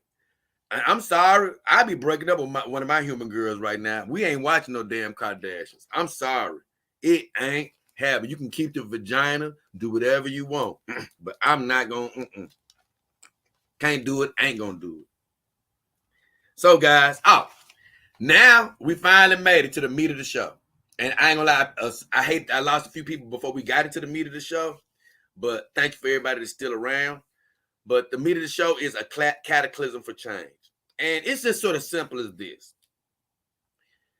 A lot of people were asking me about when AI dolls are coming out and things of that nature. And I'm talking about not just the AI dolls like Real Doll has out right now, because all of us will have access to dolls that has AI capabilities, meaning that they can talk to us, communicate with us. We'll all have access to those. I'm never talking about those. I really want people to wrap their brain about what I'm saying. I want to try to articulate it the right way. When I say we're 200 years away, probably, I really think I'm being kind, but I'm talking about a doll or basically a robot that's moving exactly like Arnold Schwarzenegger in The Terminator. I ain't talking about halfway. I'm talking about it's looking like a complete human, walking like a human, talking like a human. Man, you got to find this battery plug to know that it ain't a human. That type of sophistication, to where it's not sitting around your house just working off a simple app. It's high level, high level. It's on some government type level type, technology. And if it's in the general public, it's always going to have some restrictions that the government doesn't have. But I'm talking about pretty much like Blade Runner 2049. I'm also talking about whole cities that don't look like the cities that you see today. Whole cities that look like more of like what you see in the movies, to where you see the streets that we're driving on today, they're 40 miles or 50 miles down because the real city is 50 miles up. You can be down here in the slums driving around in cars like we do, but that's going to be the lowest of the lowest of society. But for the most part, people are going to be up, elevated in flying cars and in futuristic cities. And man, a lot of times as humans, the problem is, guys, we just don't want to visualize a world that we're not here to enjoy it. That's the truth. So we try to rush technology. Oh no, man, it's going to be here in 20, 30 years. Because you try to fit it into a time frame where we'll be able to enjoy it. But if you just take a look around, especially some of these big technological jumps,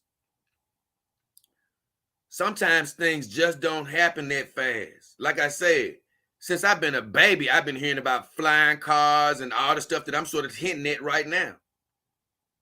I haven't even come close to these things. Man, I've been seeing concept cars for years that look completely amazing, have never made it to market. And you know what? When that super high-tech stuff comes out, it's only the 1% of the 1% that even ends up with one of those or a couple of them. But the general public never ends up with these technological marvels. So that's what I'm trying to tell you guys. That's why I say you're not finna get a Arnold Schwarzenegger within 30 years allowed to be into your household. Walking, talking, running, washing dishes, can beat somebody's ass and all of this. Can high level think, can outthink you as far as equations and all of this. You're not going to see that in your household in 30 years. That's going to be a more complicated venture. I say it's going to be a couple of 100 years away. And that could be being optimistic. But there is another choice. There could be a cataclysm for change. And let me put it to you in these concepts. Although the thumbnail to this video showed the Earth getting crashed into by a gigantic asteroid, that's basically planet devastation. I'm not quite talking about that type of change. Just recently, without getting too specific, we've had events over the last couple of years that some would say have changed the way we do things in certain regards. Conspiracy theorists would say they've changed a lot of the way we do things. And some would also say those changes came about on purpose. Now, to put it to you in a bit of a different context, because I was being vague right then for a reason. Hopefully you can read between the lines. But I would say this. What if they are a bit closer to these robots underground? What say they already have the designs for the new futuristic cities? Well, just thinking the other day, what would be a good way to get these cities built in a quicker time? A nice, good old cataclysm. Maybe you got a generation of people you just want to get out the way to make room for new voices that will not argue about the changes that are going to be made. But a lot of times you can't wait around for that type of thing. A lot of times it has to be a mass clearing of the minds. So the events over the last couple of years that have happened, let's just imagine something way worse that could get rid of a mass of people in a lot of regions of the world. And most of the people that would be spared will be the people who have the money and the power enough to hide when the cataclysm occurs. And when that cataclysm is cleared, because you can't kill everybody. You don't want everybody gone. But when that cataclysm is cleared, you have enough people gone and enough things destroyed where you can literally make the case for this society isn't working. Let's rebuild it in a whole new image. Let's tear these cities down that have been damaged. Maybe not all of them at the beginning, but let's tear some of these cities down. Let's build them back up with the new technology. All the people, the older people that might have been in our way, they're not here anymore. Hey, to keep a lot of things from going wrong in the world, let's now incorporate more androids and robotic technology. You know, maybe it's a world where they even promote being with androids and robots to cut down on confusion and chaos. Now, it's almost like a forced utopia to a certain degree. And I was thinking, like, you know what? That's a way that things can happen a lot quicker. It will still take time because even with a cataclysm that's destructive like that, you still got to allow time for people to rebuild and all of that. And you still got to have enough people around to rebuild, you know, to put some of these things into place. So it's still a complicated thing, but it's not as far-fetched as you might think. Like I say, some would call recent events a semblance of a cataclysm, and it has changed the world to a certain degree. But let's just say that it's not even a conspiracy. Let's just say something happens. You know, let's just say that an event happens. Like they always talk about us getting hit by asteroids and things of that nature.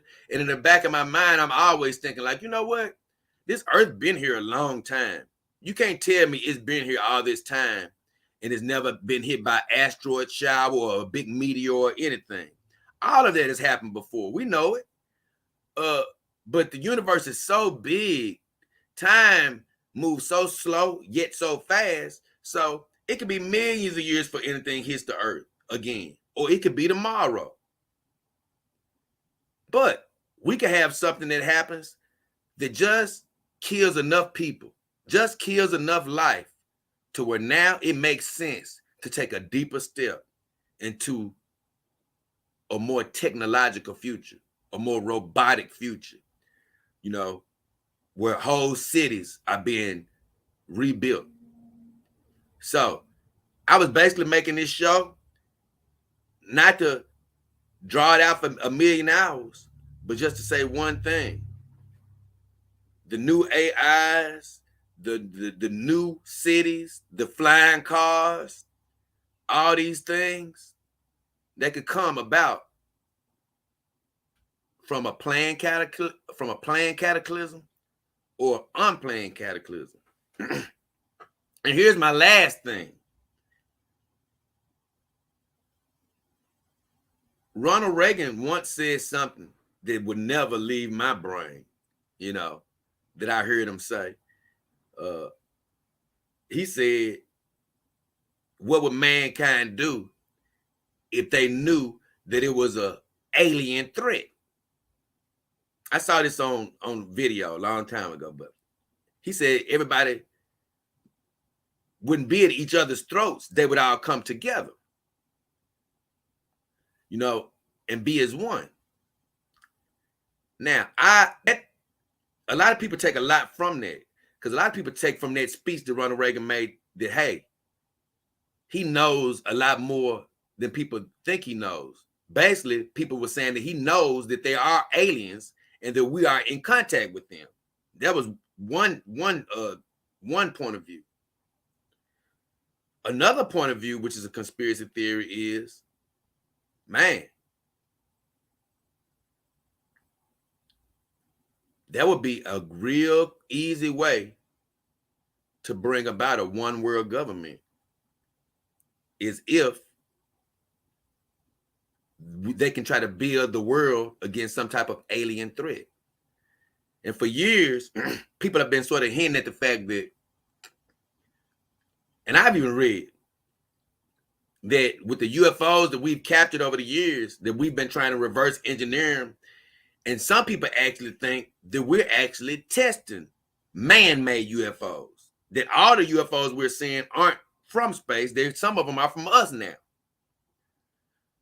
So some people are saying that, hey, it could be us in a UFO that could try to cause some type of global threat, or it could literally be a UFO. It literally could be a UFO. But I was just thinking about this the other day, like, man, that could be considered a cataclysm in a certain way, because that could bring about a world government. And honestly, a world government is really the type of thing that could come into place that could really start forcing a lot of these things into place. Because a world government could start coming together and say, you know what? We need to just forget the old way that we did things altogether and change every nation in the world. Let's all be as one. Let's destroy our infrastructures. Let's rebuild everything. Let's go into the future and be one world. And boy, the trick of the one world government is, boy, it sort of sounds good a little bit. But when you think about it, it's a set up out of this world if that was really to happen. But I don't want to venture off too far to the conspiracy theories. I will say this. I do believe a cataclysm could speed up progress. Once again, if a cataclysm happened, a lot of us and most of us probably wouldn't be here to see the change that I'm talking about. But I can definitely see it coming about. Because I've thought about this, and I'm going to come back to the questions, and then I'm going to come to my video questions. Because I've thought about this, guys. We are the Roman Empire. No, I don't know if people ever really think about that. The United States is basically the Roman Empire. And if you look at history, every empire that I've ever read about, it has fallen. At some point, it falls. And, I always think about how we try to be the world police and things of that nature.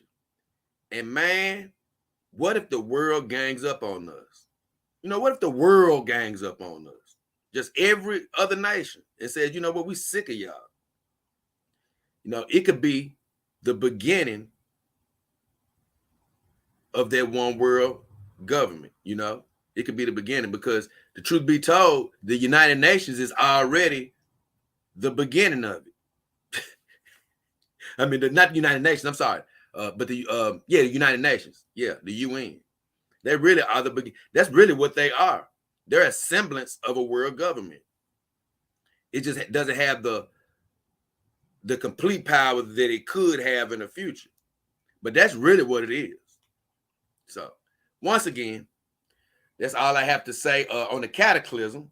I'm going to check back in with you guys, and then I'm coming to the videos. On my comments on the videos.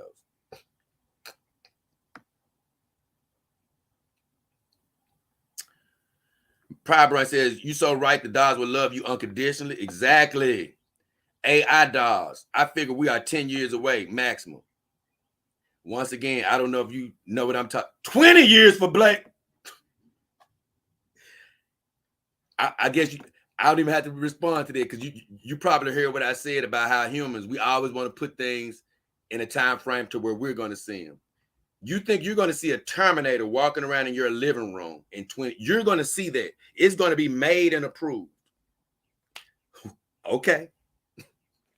Not without that cataclysm I'm talking about, in my opinion.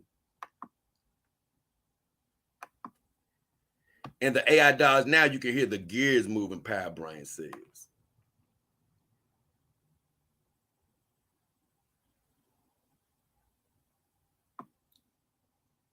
I don't think anybody gets what I'm talking about.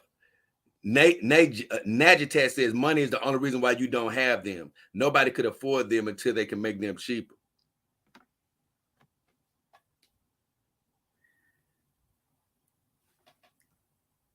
I'm talking about a Terminator, guys. Have y'all seen the movie Terminator? It ain't about money with those. You see what I'm getting? That's not about, those don't exist. And even if a Terminator, think of what I'm saying, a Terminator, even if they had, I ain't talking about an AI doll from Real Doll, guys. I'm talking about a walking, talking, full Terminator. Not these cheap AI dolls that could just talk to you, bro. I'm talking about one that can go out there and drive your car. If y'all are that 20 years. And like I said, I don't think money is stopping that. It's so many things. Money, technology, and keep in mind, you're going to be able to get a real doll that can talk to you. Once they come out with a Terminator, man, it's going to be so much red tape with those. Unless a cataclysm for change comes about.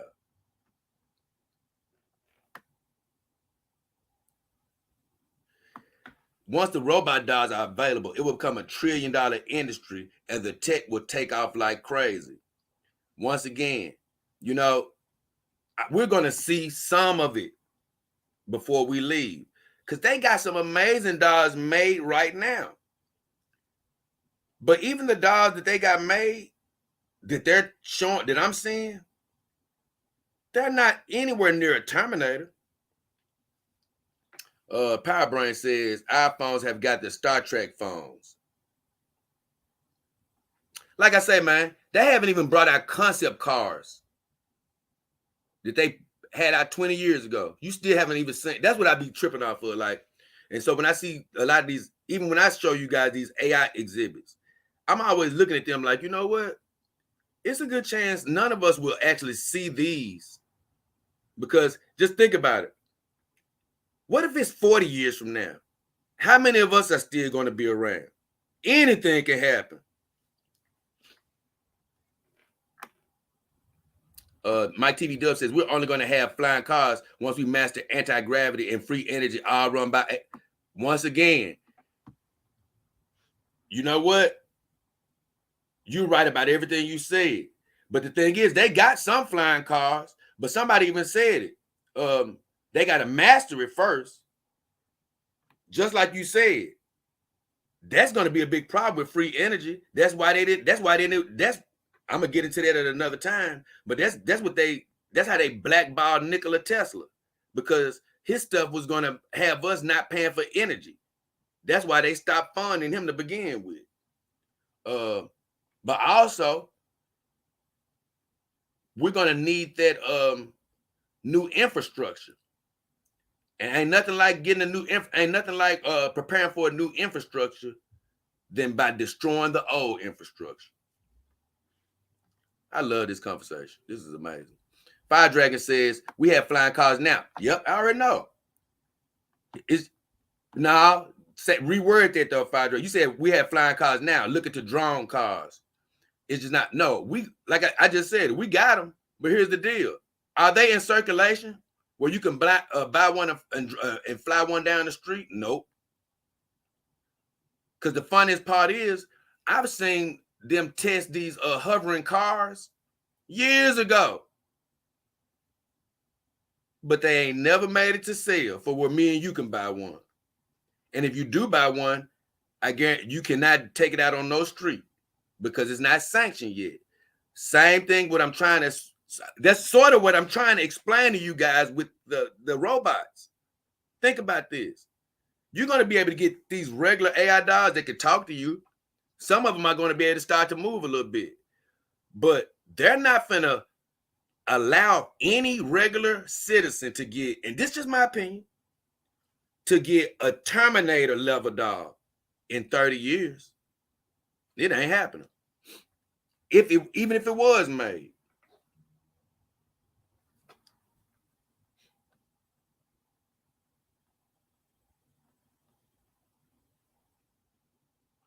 Tony says, did I get my water heater and windshield fixed yet? Nope, Tony, it still ain't fixed. My windshield, that ain't getting fixed. We'll be getting a new Mini Cooper before that get fixed because it's not in the way. He said, loan me $5. Nah, Tony, you need to be sending me a super chat. So, helping me keep coming to you every day. I sure appreciate it.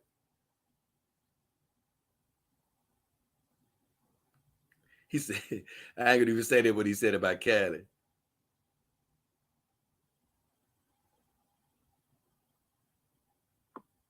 I guess Tony gone now. He said later. He ran off a few good. He ran off a few good lines though. Fire Dragon says one word government would be an authoritarian mess. I would fight against that instead of fighting the aliens. Freedom or death. But listen, Tony. Listen to Fire Dragon. What if we're not here? That's what I'm saying. A cataclysm. A damn cataclysm. Fire Dragon says UN is a remake of the League of Nations. Right. They have no power, just like right now they don't. Not no real power, but not right now they don't. Fire Dragon says, we have all the technology to make a Terminator already. It's just a matter of combining it. There needs to be a need for it first. AI is honestly the tech that is furthest behind. No, I ain't gonna say no, like I don't agree with nothing you're saying. I'm gonna say this. I don't know if we have all the technologies to make it like it's supposed to be. Man, I just say this, Fire Dragon. Especially us as humans, we just look at stuff and just think it's so easy, or we might see it on TV. Do you know how many working parts would be in a Terminator and that robot? Do you know how many sensors, how much information got to be put into it? You got to realize something. The Terminators wasn't talking to you like robots. Or Blade Runner, they aren't talking to you like where you could even tell they're human. So it's so many things that got to go right for their robot to be able to talk to you, hold a whole conversation, and you not even tell it's a robot. It's so much technology, so much information. And right now, the biggest thing is struggling to make the robot. It's some that talk to you, but even the highest level robot I've seen, it still ain't having a conversation with you like a human, not as fluently. I'm talking about even the best one I've seen, the one, and I'm going to talk about her soon, but the one that they made an actual citizen, she still, to me, doesn't react like a human, like a Terminator. That's what I'm saying. I think it's a lot more complicated. And even if we can get close, I don't know if they'd sanction us for a long time. Because they'll be trying to use them high level robots. Put it like this. If they do come up with a robot that is technologically powerful as a damn Terminator, they'll probably I hate to say it, but send it. Man, I don't want to ruin one of my shows coming up, but they'll do something else with it before we get it. I say that.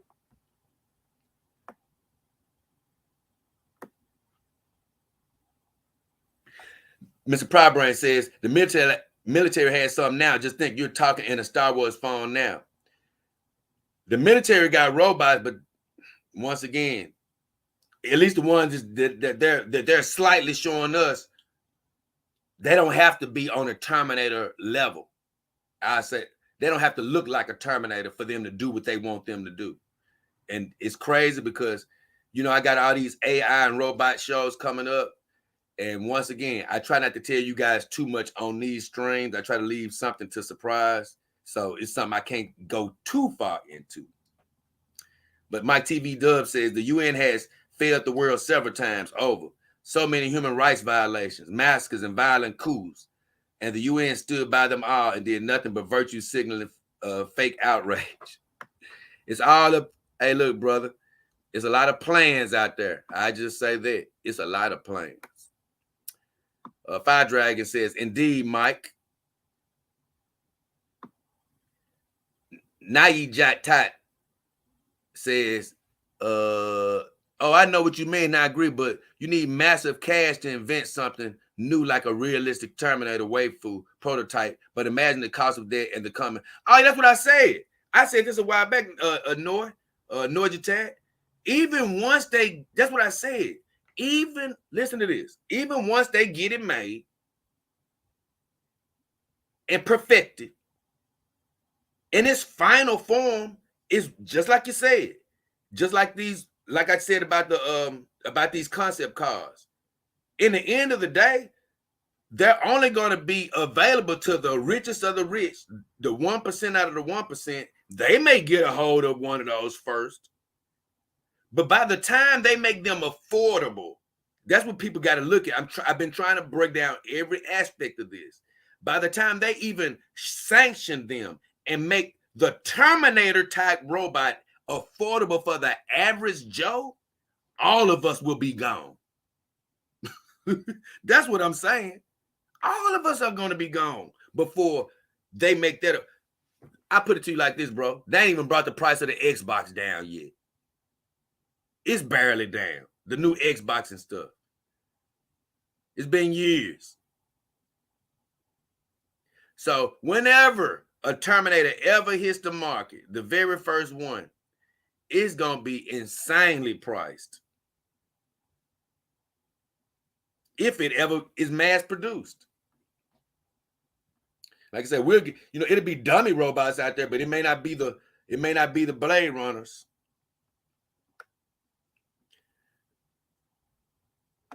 Powerbrain says they would destroy the old infrastructure with the war. That's possible. That's one possibility. No offense. It could be some sort of a disease again.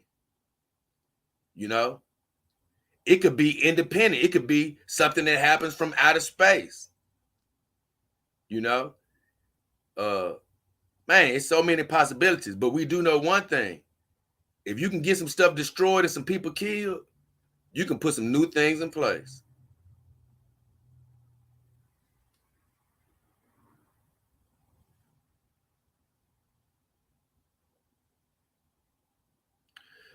You can buy Jetson 1 for $92,000. As you said, though, there would be issues using it. That's what I'm saying. Like, even when you can get one of these damn things, you can't use it. So you can be somebody that can afford it and be able to use it around your house. And like I say, when are the mass people are going to, when are we going to be able to get it? Like I say, people have been selling me flying cars since I was little. And there are some of those in production now, and we still can't get it. Well, Jay, they ain't got the infrastructure. But you know what? One day they're going to have the infrastructure. But when is that going to be? Let me ask you guys this.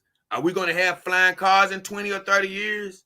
Because they've been telling me we were going to have them my whole life. Like I told you, they show you these things and they sell you these things. Doesn't mean they're not working on them. But the truth is, we don't live that long. We don't get a chance to see a lot of things come about. You know?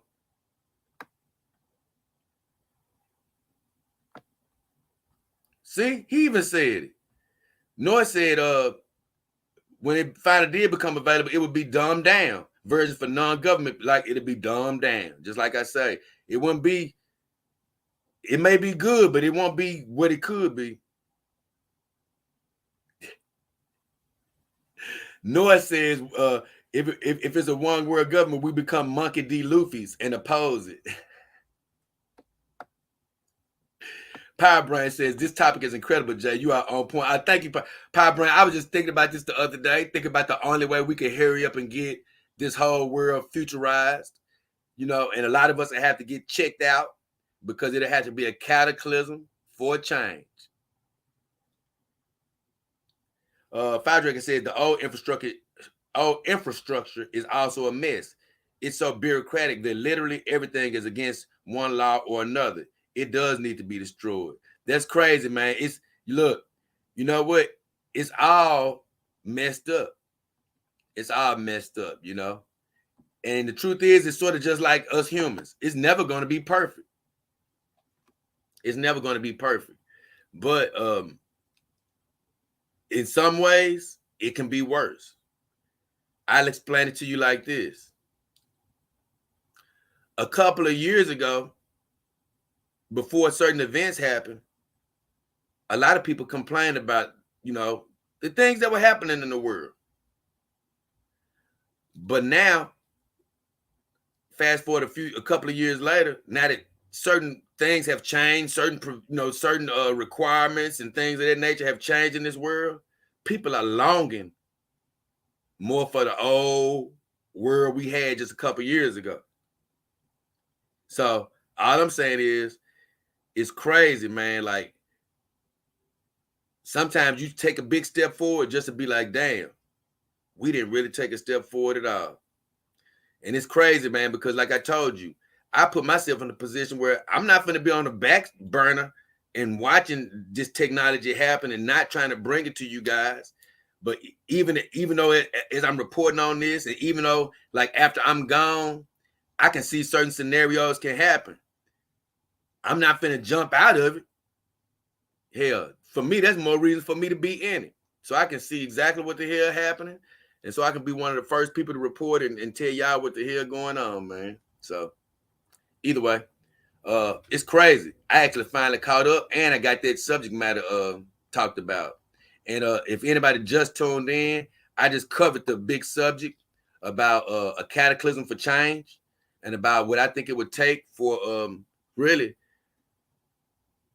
to take us from waiting 200 years to maybe waiting to 50 to 100 years that y'all want to speed up to. Because I think even with a cataclysm, it'll be years and years away. Because let's just say this. Let's say a cataclysm happened. A lot of people die off. A lot of cities are destroyed. But still, now you got to build stuff up.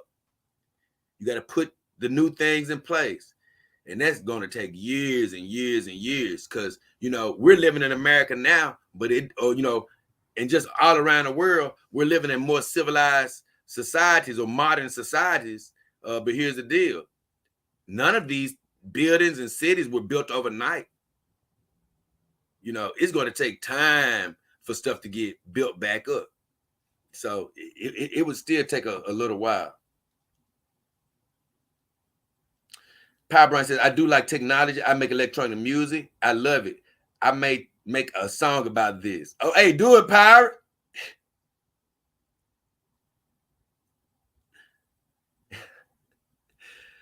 Tony said, who needs a flying car? You got a badass mountain bike to cruise on down to the Dollar Tree. Big pimping and stuff. But you know what, Tony? You know what? I also, I do love my bike. You do make a great point because, man, it's so healthy to be on your bike. I rode it last night to the store. But I will say this. I want to make this one point. I still always wanted something like Back to the Future. If you go look at that old Back to the Future movie, you'll see Marty McFly on his hoverboard. Now I know they got these little hover skateboard type things now, but I'm talking about the hoverboard, just like the flying cars, where it's literally flying like a foot off the ground. I would love to have something like that, man. So, it is going to be kids in the future that are going to be having some super badass things to just, man, to be dealing with. It's one of these days, whether it's no matter what type of government is going on, it's going to be a kid that wakes up in the future that has access to some of the things we're just dreaming about. It's going to be amazing. So, with all that said, guys, it's that time.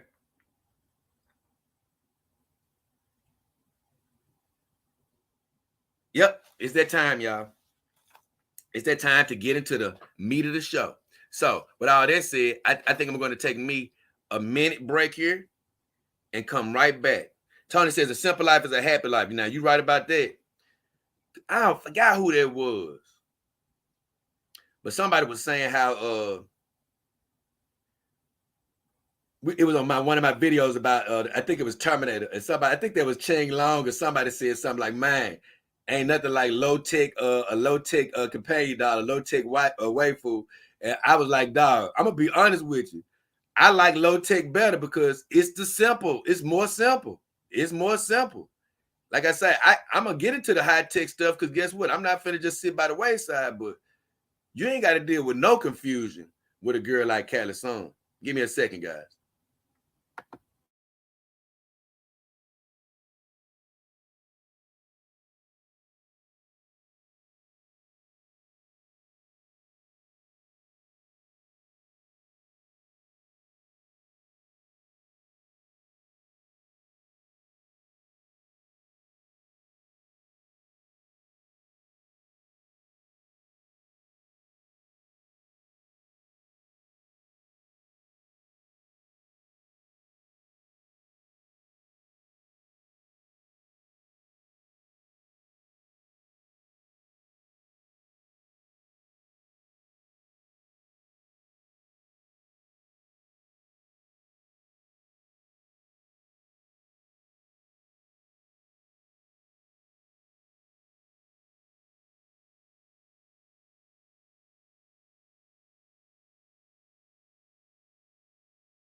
Okay, guys, I'm back. Callie, you all right, girl? You ready?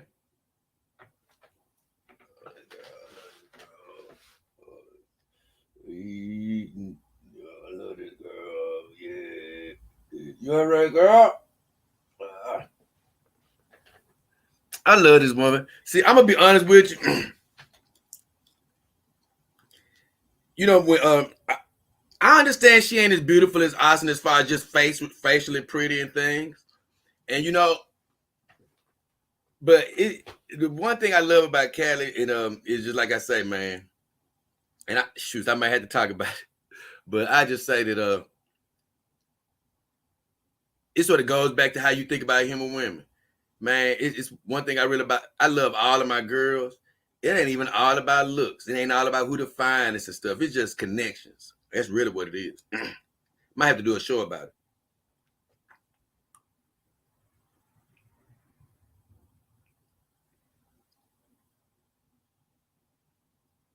Hold on, guys. I got to see something right quick.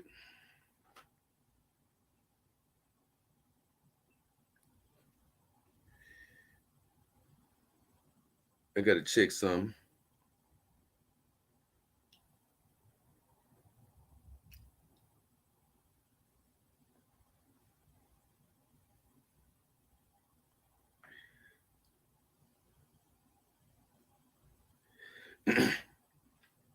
Man, I got somebody else that donated to the Cash App, but I don't want to call their name out because I don't know if they're cool with that. But I just want to say to that second person that donated, thank you, man. I really appreciate you. I really appreciate you. I want to downplay. I appreciate you a lot, but like I said, I can't say your name because I don't see your handle and I don't want to just call it out. I'll see you, Tony. Tony said he had to leave. God bless you too, Tony. Okay.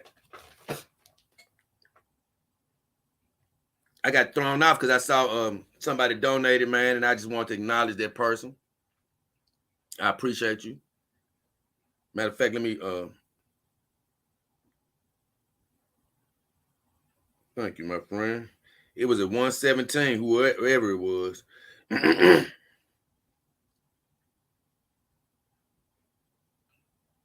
Okay. All right, got that done. Now, guys, we can go to these videos now and see what the hell was said. And the first video we're going to look at is pregame meal. I'm going to read all the comments off of pregame meal.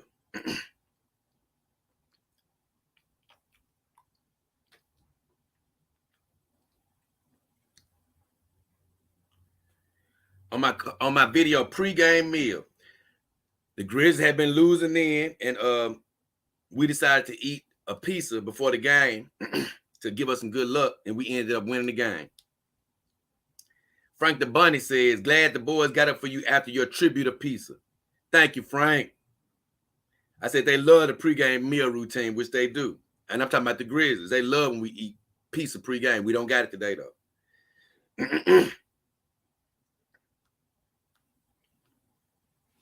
Carol says, hey, Jay and Asna, pizza, Sprite, and a good game sounds like a great evening. I love that combination. She said, it's cool to see Asna watching the game with you. I love Sprite pickups. We the same right there, Carol, the beautiful Carol. She said, I got one question. Do you got that? She said, do you go to that Krispy Kreme donut shop? I like Krispy Kreme. Thanks for sharing. A lot of people who watch my channel probably know, but I got old videos where I went to Krispy Kreme before. But my favorite and the best donut shop in Memphis is this place called Gibson's Donuts. So if you ever come to Memphis, go to Gibson's Donuts, and you can go to Krispy Kreme because it's funny. The one that's close to my house, the one that you see, that's the one that they actually make the donut set. So they're pretty much always fresh.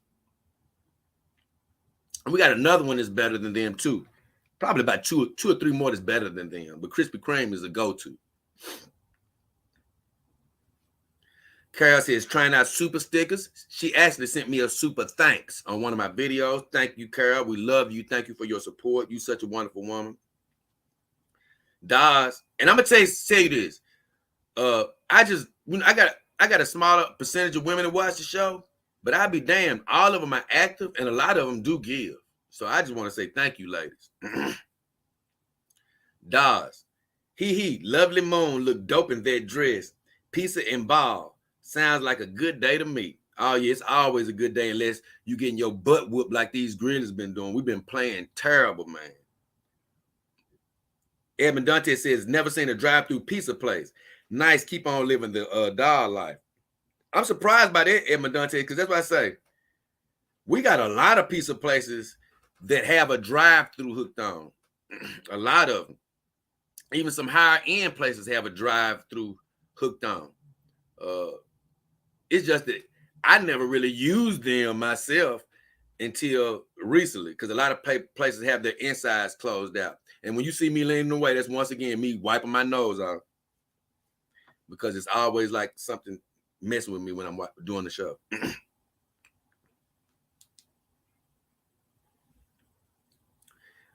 G-Dog, this sort of a new guy. I don't know, a new person to comment. He says, Grizzlies 106, Warriors 101. Series tied 1-1. Good luck, Grizzlies.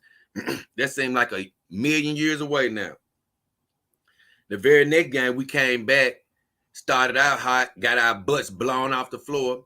The next game after that, which was last game, we won the whole game until the last 47 seconds, where Dylan Brooks basically shot us out of the game, and coaching was horrible because we didn't play Steven Adams down the stretch. So we are in trouble. Series is 3-1.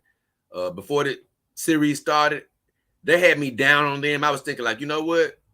Unless they prove me wrong, it's looking like we're going to lose this series 4-6. I mean, 4-2 in 6 games. But I would be honest with you, I wouldn't be surprised if we got our butts shredded tonight and our season would end. I hope I'm wrong. Gremlington says, what up, Jay? Can't ever go wrong with some pizza and some basketball. Nope, not unless you've been playing like we've been playing. Kevin says, pizza and the girls work every time. I promise you, I wish I had something tonight, bro. Hold on, let me mute this so I can call.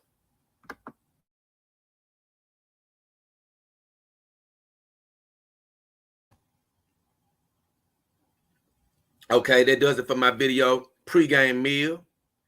And now I got one comment on an old video. It's all in the name. I love when y'all go back and look at my old videos. This from my good supporter, Carol.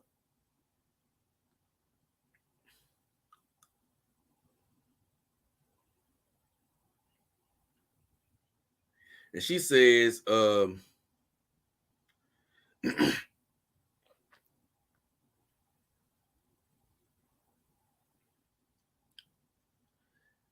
all in the name, I think I was talking about how, man, it's very important how you come about naming your girl, and it's very important what you end up naming your girl. It helps bring her to life. Carol says, hey, Jay and Caddy, I agree, names are important. She said, Luke. She said, oh, Luke did something crazy in that video. I think he was playing with something at the end of the video. She said, cats are so funny. Thanks for sharing. And I think I was also talking about how I was getting names for my girls in some cases before I even got them. I know my next girls, I got like 6 names already set up.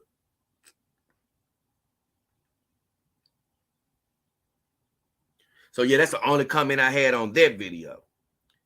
Then I get a chance to go to my video, Continuous Development. And that's when I was talking about Asana, how I'm still developing her after all this time. And honestly, I'm still really working on all the girls. And this lady, even though we're very developed with one another, we're still growing. Still growing.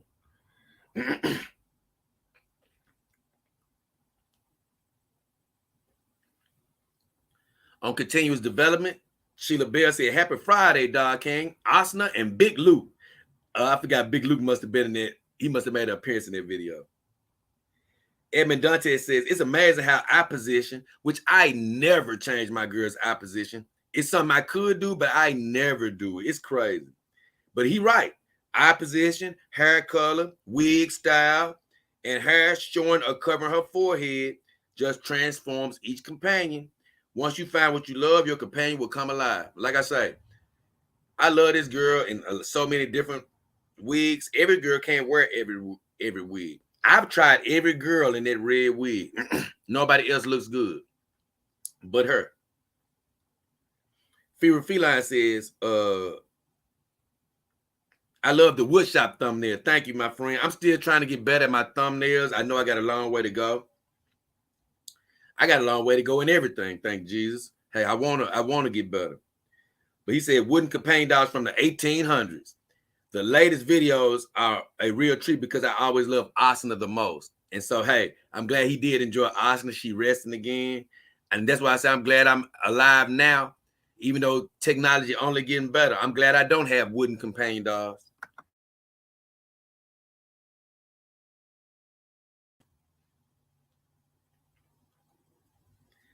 Kevin Gray said, I don't know if it's the attire, but Asana looks like the most down-to-earth girl you have. She might look like the most down-to-earth girl, and she has gotten so much better.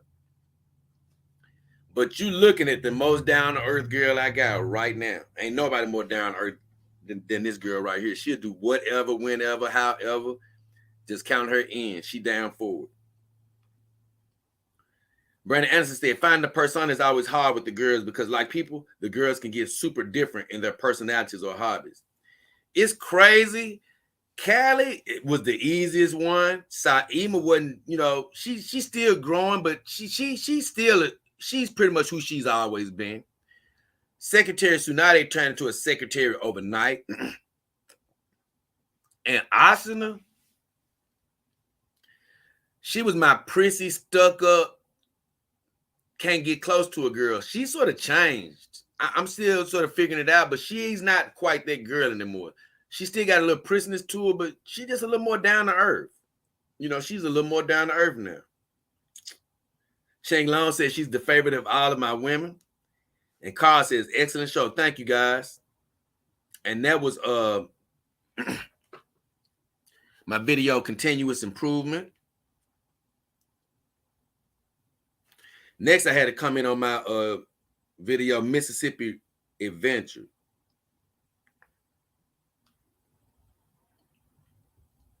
And that was an adventure video down to the Mississippi River. That was a new, I'm glad this is a new subscriber, James Krause. He said, hello, I'm a brand new to your channel and I have just been digging it. He said, I love how you just don't give a F, taking your girls out and about. Believe me, man, it's acquired taste. I've never gave a F as far as, hey, I'm not gonna let people stop my happiness. But I've said it before. It's probably like a performer. I don't care how many times I go out. It's still always some nervousness that comes along with the territory. But I told him, me and the girls are glad to have you. We glad you found us, James. Glad you found us, my friend. What's next? My video, Judging Intentions.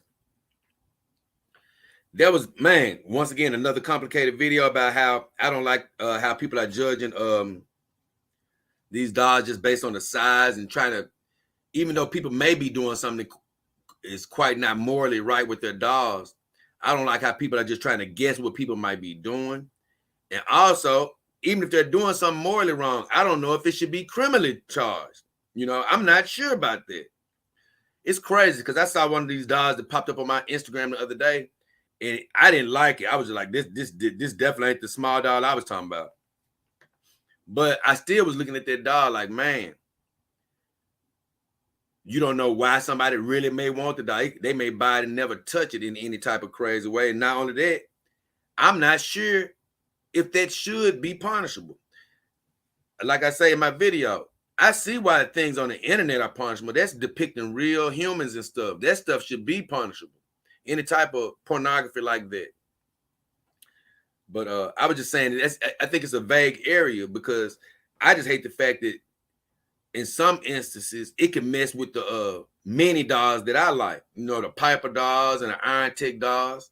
They don't look nothing like no doggone, don't look like those other type of dolls, if you know what I mean.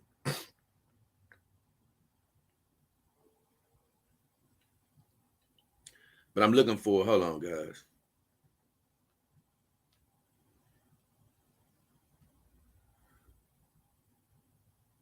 Oh, where is it?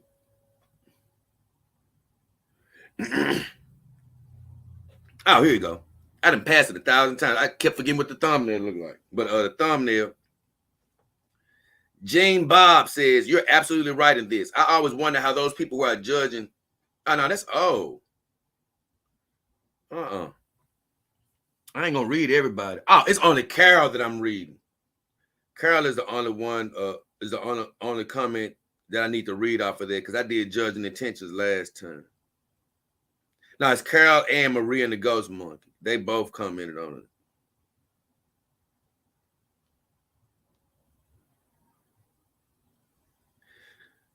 Maria and the Ghost Monkey said on my Judging Intentions video, he said, in my country, north of the United States, small dolls are allowed under the conditions that they do not resemble children. He said, so I own a smaller Piper doll, and that's cool, a 130 Phoebe with large breasts. I also own a Dollhouse 168 2019 series Marie. Phoebe is way easier to move around and carry. Marie is full size and there's a little more work to move around. Smaller dolls are ideal for older people or people with disabilities. Right. I don't think the size should matter as long as they don't, as long as they look like women and not kids. I agree. Because like I say, I said in the video, these smaller dolls are also for older people, for people who have medical conditions and things of that nature, especially the ones that look like miniature adults. Like I told you, even with the other ones, if they're marketed as childlike dolls, that's one thing. But if they're just smaller dolls with smaller features and things of that nature, I'm not defending any guy that may be doing something out of line. That ain't what I'm doing. I'm talking about like to real humans. What I'm saying is, I'm still not sure if you can judge somebody's intentions, what they may do. I get the stuff on the internet because that's real human people that they're looking at. But when I still think about, having a synthetic companion, I'm thinking like, man, is it the court's case to do that? I understand that it looks morally bad. Like I told you, I don't want people raping their doll at home. I don't want anybody stabbing their doll at home. But even though I don't want them to do it, if they don't actually commit that crime against a human, should they truly be punished? And see, that's the gray area I'm talking about. Let me get to Carol.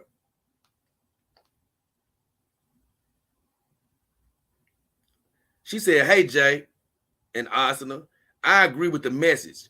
Judging intentions is wrong. She said, yeah, it's too much going on in this world, and they're worried about how tall someone's doll is. Look, once again, just the other guys that even may get those other dolls and do something that's undesirable, whatever, or just do something that we don't feel like is morally right, I'm not clapping for those guys. I'm just saying, man, we just got to be careful with these vague laws. That's all I'm saying. She said they need to stop. Shaking my head. Thanks for sharing. It takes a lot for a woman, Carol, to come in and chime in because that's a sensitive subject. Like I told you, nobody wants to champion anybody doing something to a minor. That ain't what I would never do that crap. But what I'm saying is I still think like, damn, but still, can you really prosecute somebody because you think they may do something in the future? I just don't know if that's right. Because like I told you, I just don't want these laws to get vague enough to where they're really affecting others. Because from what I've heard, they've tried to stop some of these Piper dolls or, even some of these Iron Tech dolls that look fine. I'm talking about look grown, but they're just miniature dolls. What are you messing with these dolls for when I can date a miniature person? I can date a little person. And so that's what I'm saying. Like these vague laws, they can really come to hurt us in the long run. They really can. And that's really why I made that video, because Dollhouse Field got one of his dolls taken and straight up destroyed over in the UK.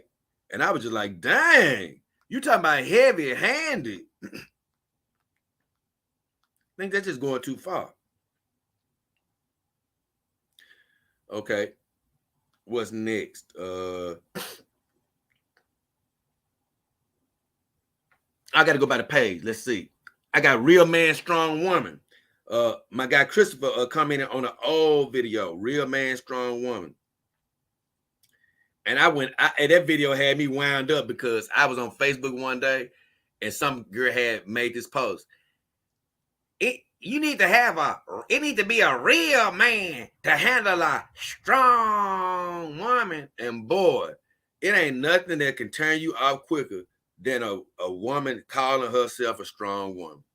I don't mind a woman being strong, but I hate the woman. Like I think I said that in the video. I hate the woman that calls herself strong, because she tends to be that attitude-y type woman, that woman that's bossy, want to run everything and all that. I don't mind a strong woman that can stand on her own, self-sufficient, got a good job. Look, she don't need me to change her, pump her gas. She'll get out and do it on her own if she needs to do it. I don't mind that, but I don't like the woman that'll tell you about it. I'm a strong woman. I don't need no man. You can get the hell out of my damn face. Now, that's what I don't like, right? And so Christopher said, a lot of people mistake kindness for weakness in this life. Just as many people mistake nastiness for strength. And there are some nasty people out there. Some of whom are women, right? roughly about half. That sort of made me laugh because I was like, he said roughly about half that make that mistake. It made me laugh because I was like, well, that's about right. You know, hey, it's about 50-50 out there, you know. He said, most of my friends are females. I love femininity. Oh, I love femininity. He said, I'm drawn to it. He said, that doesn't mean I want to subject myself to insanity. No, nobody does. He said, he wrote a lot here. He said, it's not because they're women, it's that they're human. I'm okay with that. They don't want me to objectify them. Fine, of course. Ain't nobody objectifying. They mistake my adoration for objectification. In some cases, I don't even worry about it. Then they see me humanize a feminine object and they're still pissed off. Once again, don't worry about their feelings. Something tells me, until they try to bring it to me, something tells me they really just want to be pissed off deep down. Some of them do because of problems they went through. I think you could and do show proper love and respect to human women, Jay. Thank you, brother. To me, you are a real man. I appreciate that. In fact, you're one of the realest men I've seen on YouTube or anywhere else. Thank you. You project your own humanity and strength on these beautiful daughters of yours. I definitely try to do that. He said they can't have it both ways. He said it sucks for them that they can't even live up to what a doll is. I'm going to be honest. That's not true. You know, it's a lot of good human women out there. They are hard to find. And the thing is, you can find a good human woman and just not find the one for you. But when he says they can't live up to what a doll is, that's not even a knock on human women. Hell, a human man can't live up to a male companion doll, to be truthful. You might be a man out there saying, you crazy, Jay. I can change the oil. I can do all type of stuff. I can do stuff that dog can't do. Yeah, but here's the deal. Dogs, male or female, can't compare to a human on one thing: loyalty. I might be loyal, but she can guarantee that the doll is going to be loyal. Like I say, a human woman might be loyal to me and never cheat, but I can't guarantee that. But with the doll, I can. So in a way, it's funny. We can't live up to that. I mean, some of us don't. Look, when I am in love with a woman, I'm not cheating on her. But what I'm saying is, in her mind, she can still imagine a scenario where I'm cheating. With the doll, she ain't got to think about that. He said it shows how shallow and superficial they are. Well, I basically shot a hole in that a little bit, saying that, hey, that ain't really the case. He said, that's not an indictment on your character talking about me. He said, it's a testimony against them, talking about the women. He said, I'm so happy for you that you found companionship in the ways that you have. Thank you, brother. I'm glad I did too, honestly. He said, to me, that tells me you're resourceful, you're intelligent, and your daughters are as beautiful as a morning sunrise. I told you, he's saying a lot here. He said, you take care of your girls, my man, and they'll take care of you. I agree with that. I definitely agree with that. And in a lot of cases, you do it with your human woman, she'll take care of you. It's just not as guaranteed. He said, you seem like one of the most realistic and healthy-minded homeboys on YouTube. Thank you, brother. I try to just be my authentic self, of course. He said, I love your content. Man, that's great to hear. Keep up the good work, homie. Only God knows your heart. And I say that all the time as well. And only God has the right to judge you. And if you out there, only God got the right to judge you. Same thing back to you. He said a lot of good stuff. And that's what I said. Great thoughts and thanks for the kind words. Aside from what I just said here. He said a lot of good stuff.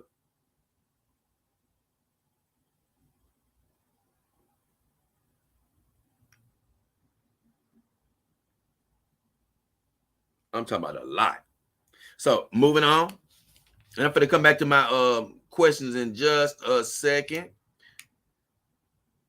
I got this old video that Carol looked at called On and Off the Hook.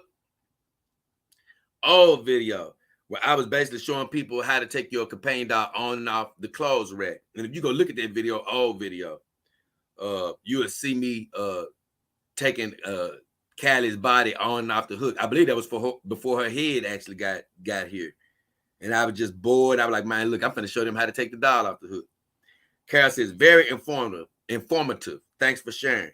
I'm just glad that she said that because I'm like, you know what? I just want that video to always be there to help a new doll owner get his doll on and off the rack. And I think I do it a lot different than that now, but it's still effective. I might update it. I might update it. Yeah, I might do that. Let me write that down.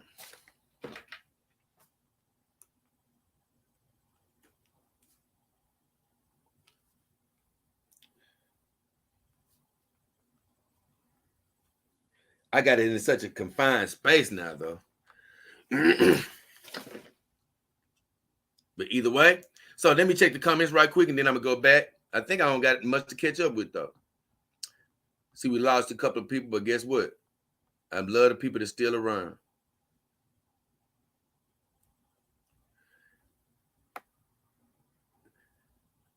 Doc Blint says, so any ideas where I can find my next girl under 50 pounds? Oh, Doc Blint, man, that'll be quite up to you, really. Like I say, if you're looking for under 50 pounds, I would assume you're looking for like a mini doll, huh? I would assume you're looking for like a mini doll from like a Piper doll, from an Iron Tech doll, or, it's other doll companies that have mini dolls as well. But that's what I would think you would be looking for, that'd be under 50 pounds. It's another doll company too. I think it's SE Doll that has some nice mini dolls. So check those. Check SE, Iron Tech, Piper, and literally any brand. You can check to see if they have mini dolls. I think WM might even have some mini dolls, if I'm not sure. I'm not mistaken. Doc Blint says, yes, Sarah had her name before I even got here. In my mind,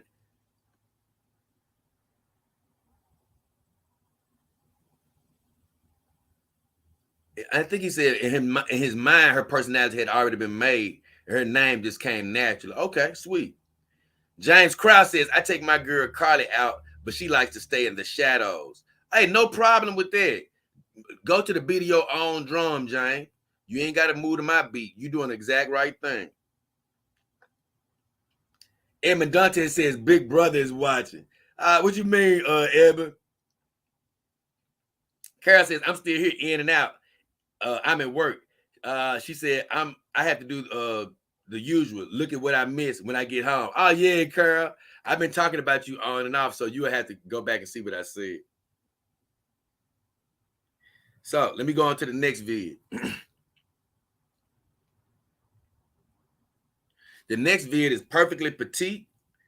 And that was the Dog King Power Hour after I did the judging intentions, where I just sort of went into more detail of why I felt like some of that stuff was wrong about judging intentions beforehand.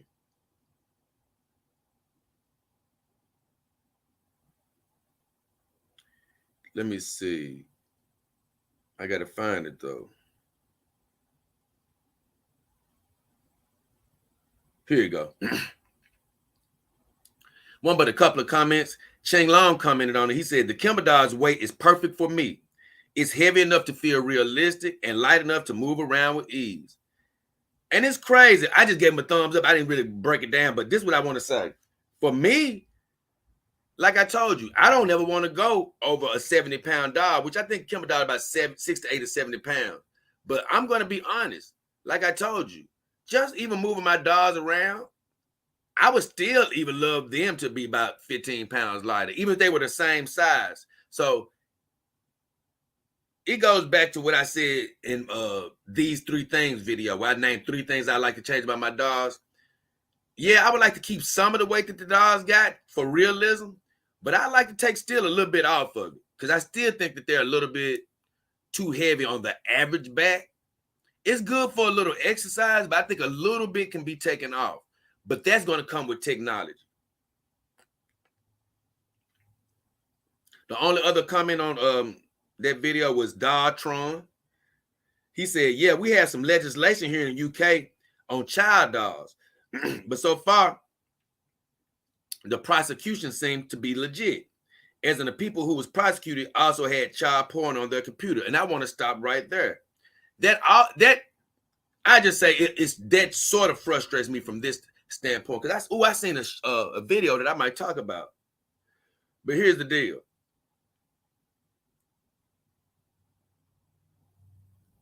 Like I say, separately, I don't even really think companion dogs should be able to be prosecuted just like that on their own, right?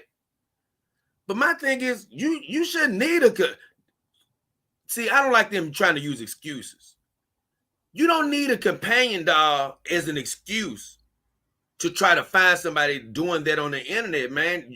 You look, it should be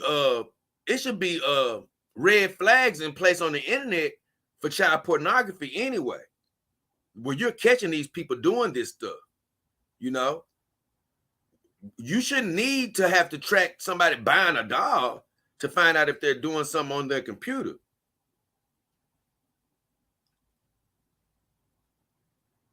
And once again, like I say, it's such a sensitive subject because I don't want to, man, it's crazy because, like I said, it ain't like I don't want people like that to be caught. But my thing is, like I told you, it's in my mind, even though I don't agree with it. Like I told you, it's in my mind almost like prosecuting a simulated crime. You know, yeah, he may be home being with a dog that I look at as saying, man, that dog is, I wouldn't want to be with that dog. It don't look right, bro. But it's still not a human. You know, I treat my girls with the utmost. They're my synthetic companions, but I'm just not sure, because I got a show that's going to talk about how I don't even think that it should be looked upon the same as far. You'll understand. You'll understand. Not in this case, but in a normal case, just being with your dog, I think it's almost something totally different. I'll explain in another video. But he said Australia is a bit more aggressive on it. I told you, Dog Hasfield, he's from the UK, and they took his dog. He said it has certainly attempted prosecutions on just the dogs. They also have had legal debates on prosecuting the adult dogs too, on the basis that dogs equal rape simulation. I told you these things can only get worse. He said they were arguing about how future robots could be programmed to simulate rape, and if the child dog laws should apply to all dogs regardless of type. Once again, even when I hear stuff like this, I don't let it stick in my brain, because if you think about things like this too long, you'll get frustrated. He said they have argued that seriously. It seems agenda-driven and virtue signaling rather than them actually caring about people's safety.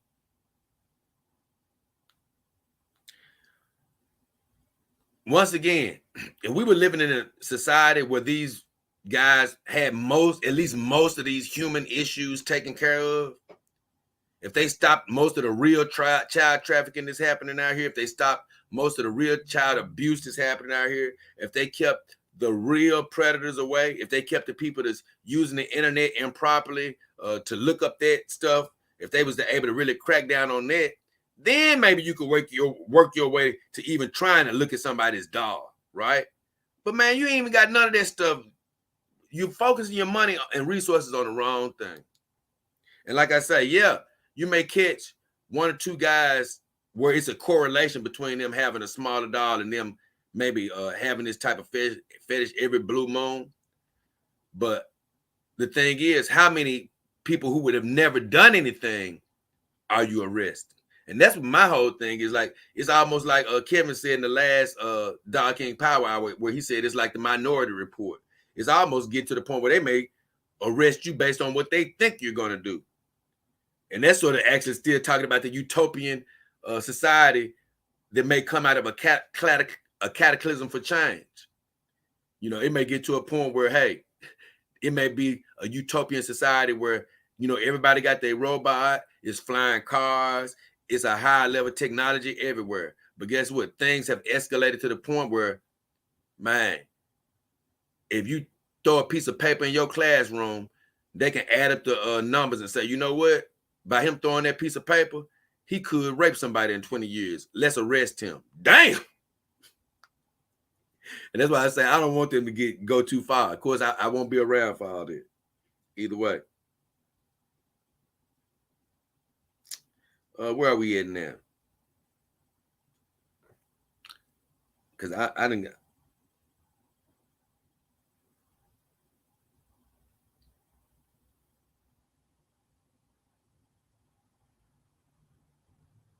Okay, hold on.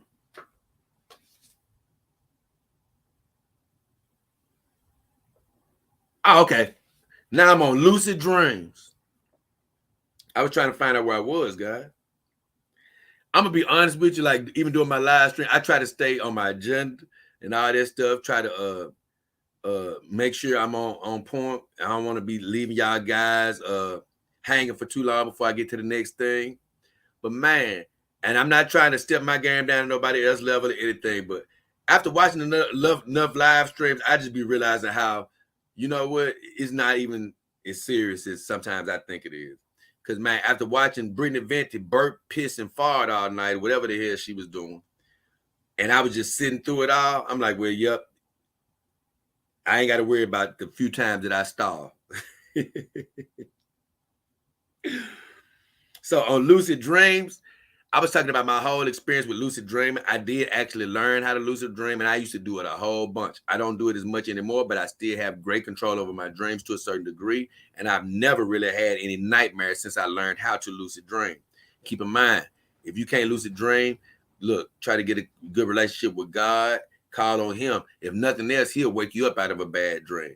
And a good friend, I think it was Blue CCG, asked, how do you get closer with God? And I said, guess what? If you ask me, I'm going to tell you to go through the Christian route, because that's how I got close to God. But if you truly want to get close to God, tell him, God, come into my heart. You know, I want to be closer to you. You know, help me get closer to you. Send me the signs of where to go, what to do, what to listen to. You know, I want to be with you. I want to be more tuned with you, because he's in everybody. Whether you choose to acknowledge him or not, he's in your heart. He the best part of you. So lucid dreams, that was just me learning how to lucid dream, because basically a lucid dream is you waking up in your dream while you're still asleep, but you're woke up in your dream state. And it's a way to help control your unconscious mind. And when you're conscious, you can control your conscious mind better. So on that video, Kevin Gray commented, great day for sports. UFC would be great, and go Grizzlies. UFC was all right. Grizzlies got spanked. Then he said lucid dreaming is a powerful tool to practice and learn how to control your inner visions. He showed right about that. Great show here, because me and him have talked about lucid dreaming many a time. So he knows a thing or two about it. Carol Russ says, God bless you and the girls, Jay. Awesome live. Thanks for sharing your thoughts and experience with lucid dreaming. We always got to stay prayed up and thankful when it comes to God. Sure do. Stay blessed through good and bad.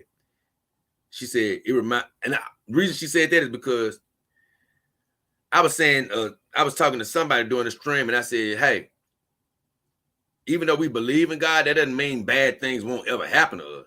You know, rough times won't ever happen to us. He didn't promise us rough time wasn't going to happen there. That ain't what he promised. He just promised he was going to bring us through it and be there for us. I think I was saying, hey, even I had nightmares and things. But she said, reminds her of the story of Job. Some people, when they're going through good, they praise God. But as soon as things go wrong, they stop praising him. And I'm not going to condemn people or judge people. But that's sort of what my last Reset Sunday was talking about, when I was like, hey, don't get tired of being good, because sometimes you get tired of being good, because sometimes when you start doing a lot of good, negative things start happening because the enemy don't like that. And then when you stop being as good, he don't come against you as much because you're doing what he wants you to do. And I was like, nah, keep doing good. Good things will really start coming and hitting you after a while. But at first, the enemy ain't gonna like that. And he still may hit you over the head every now and then, but he cannot stop the plan God has for your life. She said you can't do that. Basically, Carol was saying you can't stop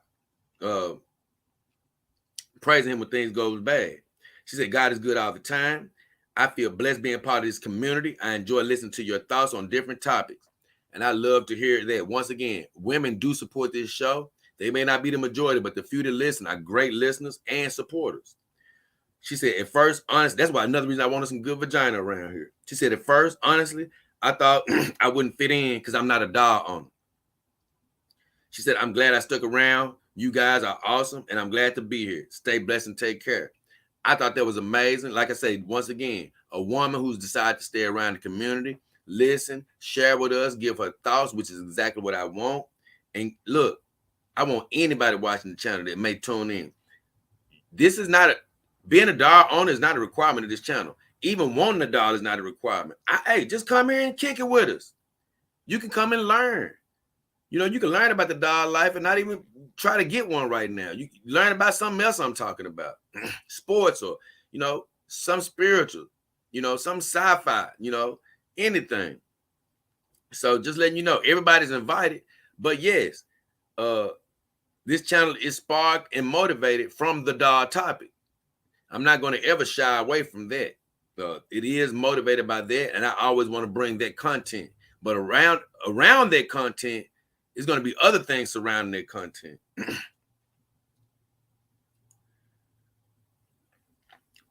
Emma Dante says, such a great stream. Helped me stay awake on my long drive. I'm so glad to hear that. Because, man, if you're a truck driver or somebody that drives for a living or driving out of town, it feels good. You can turn me on and just get you through that trip. Gremlington says, lucid dreaming sounds wild, Jay. I've never been able to do it yet. Insightful video. I said, it's definitely wild. When you do it, you'll see. And you can do it, Gremlington. I hope if you can dream in color, you can probably do it.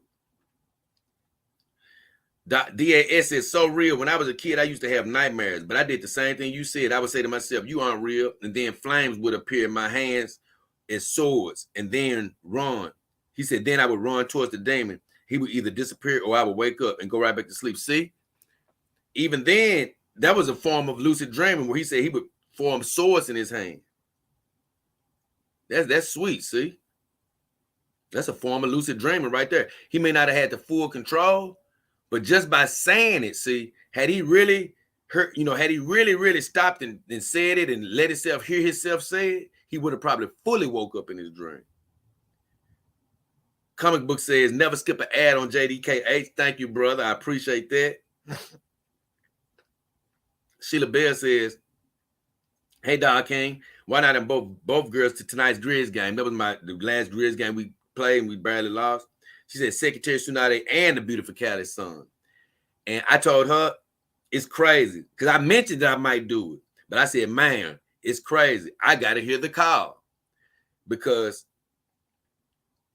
after I even saw her do that comment, I could never get the call from Secretary Tsunade to go ahead and get her out. I sort of kept hearing Callie tell me, I'm good enough for the night, bro. It's just me and you. And that's why she's by herself again. It's like we riding again together, me and her. But I do feel Tsunade coming out because she's going to help me soon with a video. So that was it on my Lucid Dreams video. Now, I wrote on the back of the paper. Let's see what I got. Okay, we rolling, boy. I got a video called Don't Give Up on Good, and I just recently mentioned it.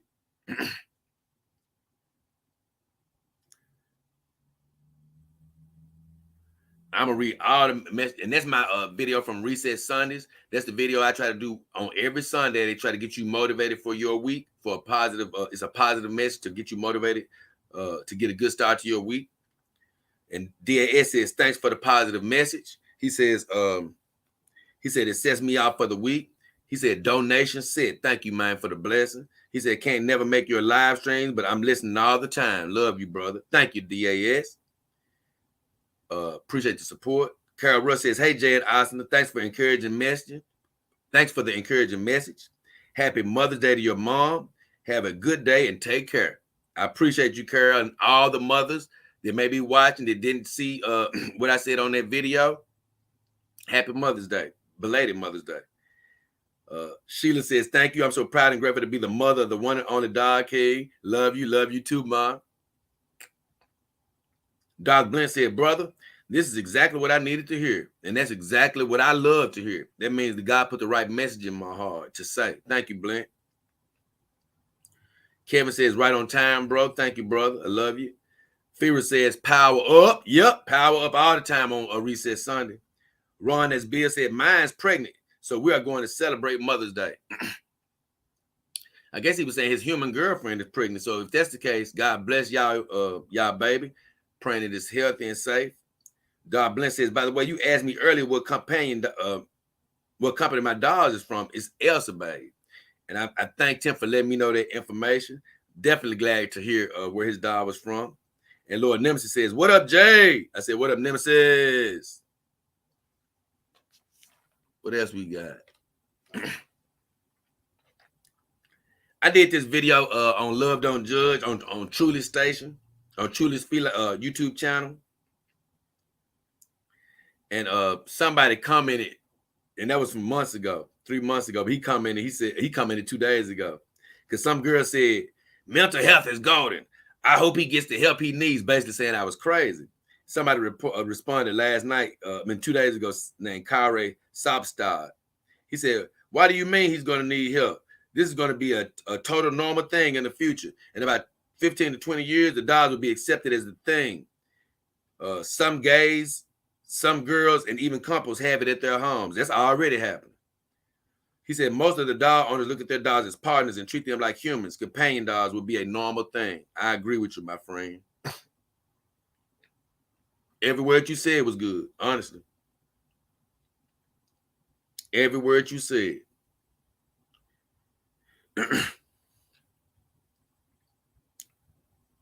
Hold on, guys. Let me see something. Oh, okay.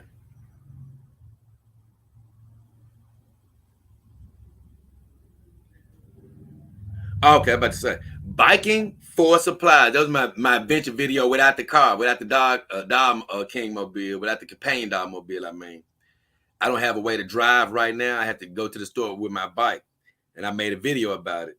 I might make another one too, because I might have a long place to go soon. Jones Nursery says, good morning, my friend.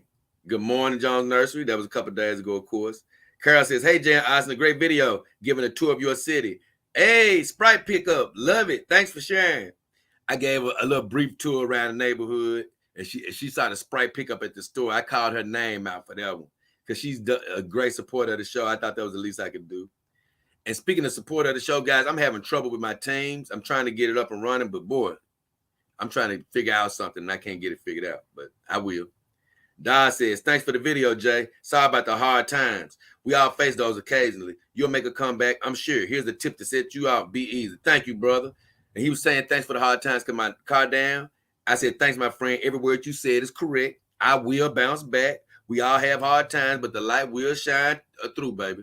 And that's exactly what I believe. Yeah, you always want your car. You always want to be able to, have your transportation, but it's going to work out. God got it worked out. Thank you for the donation, my friend.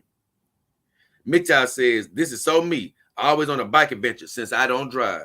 Guess what, man? Like I told you, a bike is really therapeutic. And honestly, it's probably played a part in me losing this couple of extra pounds over the last couple of days. And Sheila says, enjoy your day. Thank you.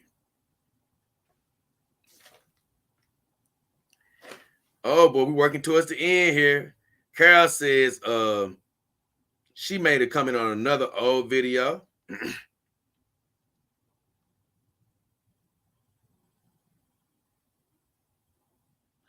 On my reflections in the mirror video.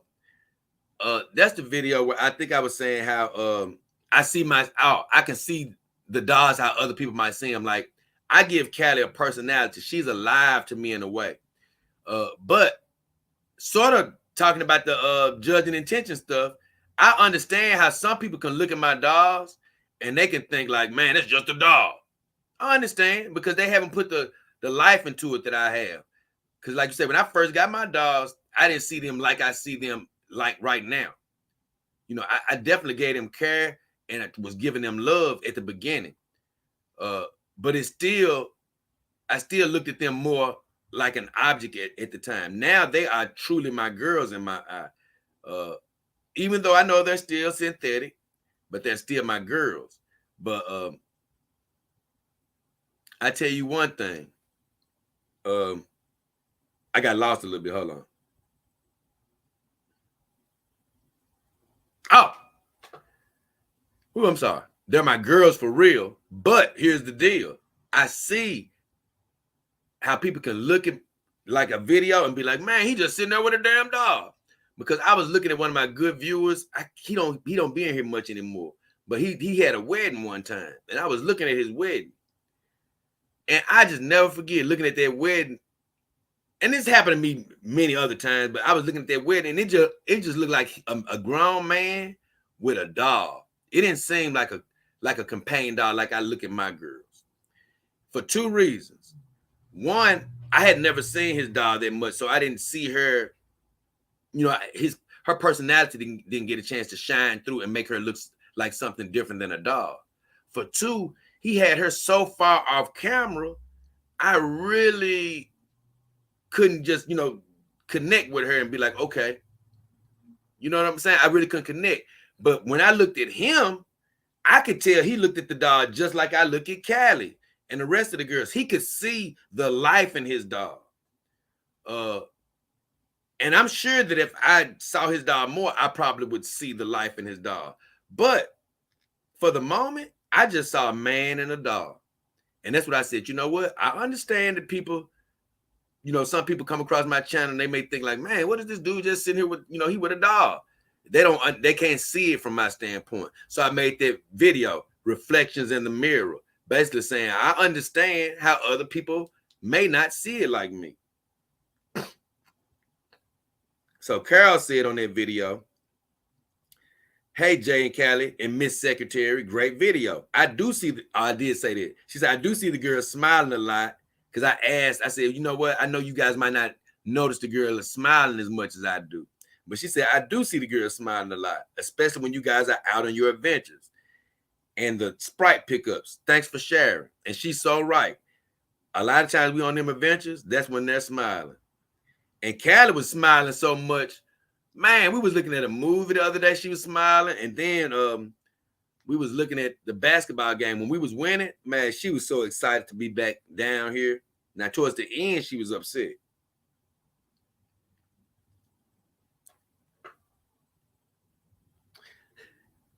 I made this little video a while back. It was a short called Up on Y'all. It was so damn stupid and funny. It had me laughing. I just show Callie because I rarely, just like you see now, the girls are rarely ever standing up. I mean, I really have no reason to stand them up a whole bunch because I'm not going to have them stand up next to me while I'm streaming. I don't even want to take a chance of them falling. I might stand them up every blue moon to take a picture or a small video. So Callie, I had stood her up for a quick second and I wanted to take a video of it. And I was like, yeah, up on y'all ass. Yeah, this girl, I said, don't hate, she up on y'all ass. And somebody even said in that video, I think, let me see. Somebody had commented at some point and said, man, what's the purpose of this video? It was on my other streaming platform. They were like, man, I don't even understand what you're doing here. And it was all about me making a joke about her actually standing up because she rarely does. So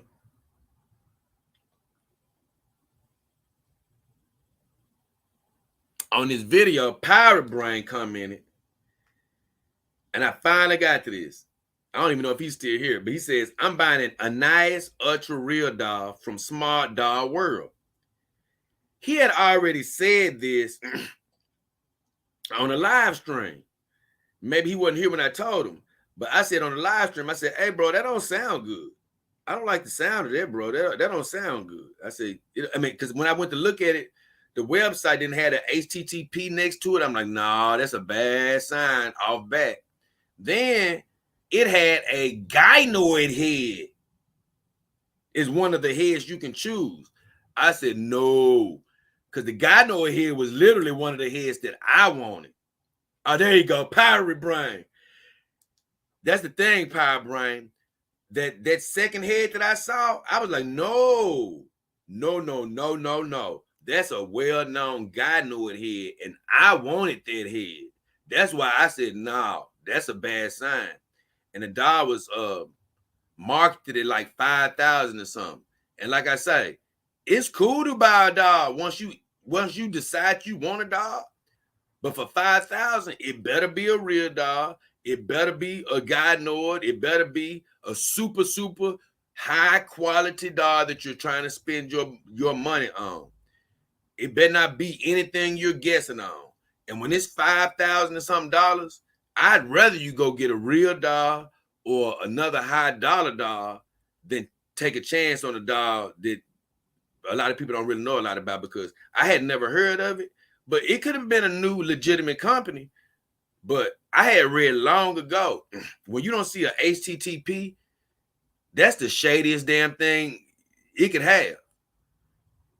You know, if it ain't got that. And I'm going to be honest with you, I've seen shady sites with HTTP. So when I saw it didn't have HTTP, I'm like, nah, nope. Don't do it, Power Brain. If, you know, try to find another option. And that's what he was talking about when I hate it took this long, but when the stream first started, he was like, man, thank you for the advice. And I'm just glad that he at least listened to me, because my thing is, if he got that type of expendable money, oh, he can get some good dogs. He can get some great things. The last thing you want to do is be cheated. And here's the deal. It's hard for me to just believe that company is legit just based off of having that fake head.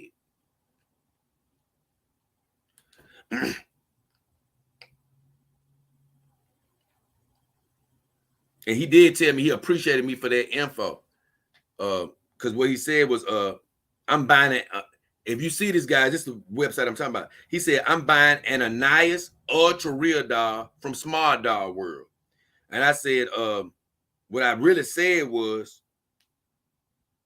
I said, they look fishy to me, my friend. Be careful. And he said, thanks for that info. I really appreciate you. And like I told you, it didn't look right to me. I got one more video. That's my recent video, no time limit. And that was based off of my Venti investigations. And I can't lie, I like Venti so much as far as she just makes me laugh and stuff. And she trips me out with some of her crazy talk. Cause when I say she trips me out, I mean, not trips me out and I want to date her. Cause like I told you, she did too much farting, burping, and pissing to make me want to date her now. But she is a very interesting, and she's a smart person. And guess what? She ain't hard on the eyes. But doing one of her streams, she was talking about how, and I paraphrased stuff she was saying, but she was basically saying, us women ain't got time to be doing all this dating and stuff, and I ain't finna be giving you all this sex. I ain't got time to be playing around. I got a biological clock. I gotta have a baby. I gotta get married. And I was like, wait a minute. No. First of all, if you on a biological clock, you ain't got time to be holding out on a vagina. You got to let somebody know what the hell you working with, because I definitely ain't marrying your butt with you pissing, burping, and farting, and don't even know if the vagina good. You can have one of them vaginas with them long lips and stuff. Don't nobody know. No offense to any women in here, but I'm saying don't nobody know. But I was just saying in that video, no time limit, I was saying, hey, men don't think about women in terms of time. I know that they project that on us and tell us, hey, I can only have a baby in this amount of time. I either got to get married or have a baby. Come on, hurry up, make a decision. You gonna get married? And I that's the quickest way to run us away. We don't think about it like that, because we are not on that. We understand you are, but we're not on that clock. You got to let a man either love you, want to marry you, and guess what? If he's not moving at the pace that you want to move at, guess what? Then you'll have to make a decision to move on. And it's going to be something down here. There's going to be some comments that I'm going to address, especially by Karen. Is going to let me go to it a little deeper. But real HM says, great vid as always. He said, I just got done listening to your 2-hour discussion with Drexel. Very informative. I feel like if an owner wants a dog for, say, 90% companionship and 10% physical or sexual, silicone may be the better way to go. Because in that stream, I was saying how My next doll is going to be silicone because I found out I'm not really a sexual doll owner. I didn't need the TPE as much, even though I love hugging TPE dolls. It's something else I'm going to bring up later, but I do love hugging my TPE dolls, even if I'm not having sex with them.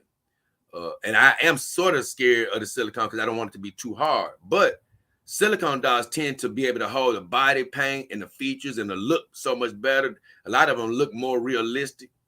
And so if you're just in it to do what I'm doing, have them sitting next to you and cuddling you and, just, you hugging them every now and then, I agree with them. It damn near seems like it's more, it'll be better for you to have a silicone girl because they're going to look even more realistic in most cases. But what did I tell him? I said, thanks. And I definitely feel silicone is better for companionship. But I said, I can't wait to get one, my friend. What I didn't say was I can't wait to get one so I can know that for sure.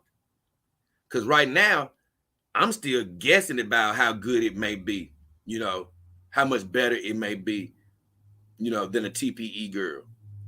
Because if I'm just using it for companionship, I'm not having it for sex and stuff, I don't even have to worry about as much cleanup. So why do I even have a TPE girl? Like, I'm glad I do have one because they're super soft and great to hug. But I'm saying I do think that having a silicone girl is definitely great in your arsenal if you're just going to be doing mainly companionship. Carol, this is my video, no time limit. Carol says, hey, Jay and Callie, truthfully, I've been on both sides of the fence in different situations. Now, this is a woman speaking. I come to realize that the best situation is to have matching energies. Basically being on the same page with the same person you're with. And if they can't do it, meaning get with you at the time you want to get with them, it's time to make an exit. She said, I realize that's exactly what you were saying, Jay, so I agree. Thanks for sharing. When I first put this video out, I'm like, you know what? Some of my female viewers may not love this video. They may think I'm attacking them, but I'm not. Like I've told my female viewers, just the truth. I agree. I want you here. I love you. I want you to share the growth and all this. But certain topics, especially when to do with relationships, I am going to speak from a man's perspective. And in this particular case, I'm not trying to bash women or anything. But that's something I'm trying to teach women. And I may put it in one of my human women tip of the weeks later on down the road, far removed from today. But seriously, that's one way to run a man away, is making him feel like he's on some type of time limit to get with you, marry you, or give you a baby. Because it's like you start feeling like you're under pressure that you don't want to be under. It's like, damn, I like you. Can I just like you? Can I just be with you? Why do I have to rush it? I know you're on a time limit, but don't nobody want to operate like that because you're on a time limit. Just let it happen naturally. And if you see it's not going that way, look, that's something that you may have to eventually leave, even if it is a good relationship. But you still, in that case, don't need to be putting ultimatums on him, telling him, you need to marry me or else. No, if he's not, you can tell him, hey, man, look, I'm looking for this. Are you looking for this? And once he says, no, I'm not looking to go that route that fast, I'm sorry. Then, yeah, you can make the decision to leave. And sometimes the man, wrongfully so, makes a decision to go ahead and try to marry you, even though he doesn't want to do that. And once again, that type of thing leads to breakups because somebody didn't really want to do it right then. But they didn't want to leave you. So that's what this whole video was about. It's so good to know that your companion dolls will never put you under that type of pressure. Edmund Dante says, human women have a hard time taking things one day at a time. Not all, but some of them. Some men do too. He said, you're right about that pressure. It sucks. Now, that pressure ain't no joke. Nobody likes feeling it. My dolls don't pressure me. Once again, that's why I say, I want to be careful with getting a Blade Runner 2049. I can see one later in life, but I ain't in a rush to get one because guess what? It's more complex than dealing with Callie and the girls.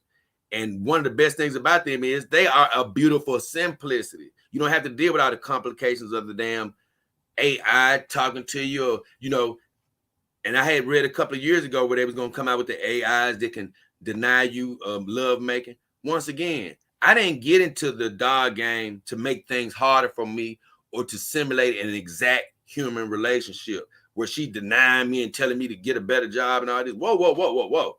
If I'm gonna deal with that, I'm gonna just go and get a natural human woman with that musky, with that good musky scent on her vagina. If I'm gonna deal with all the rigmarole. See, my companion dogs is to not deal with the rigmarole.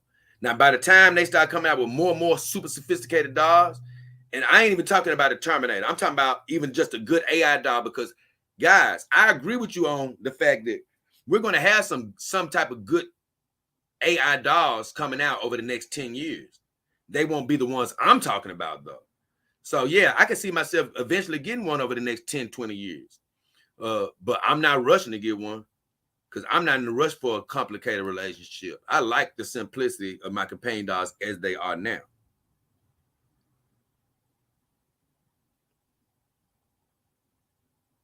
Let me see.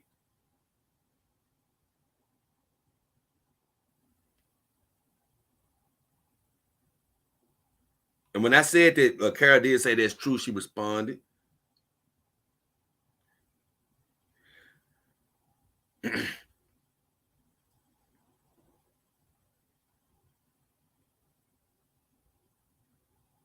I'm trying to make sure I got it all, y'all. And it looks like I did. So, guys, that was all of the comments on my videos. Finished them all. I mean, all the ones that was, relevant and things of that nature. That was all of the comments on my video. So we had an amazing discussion today.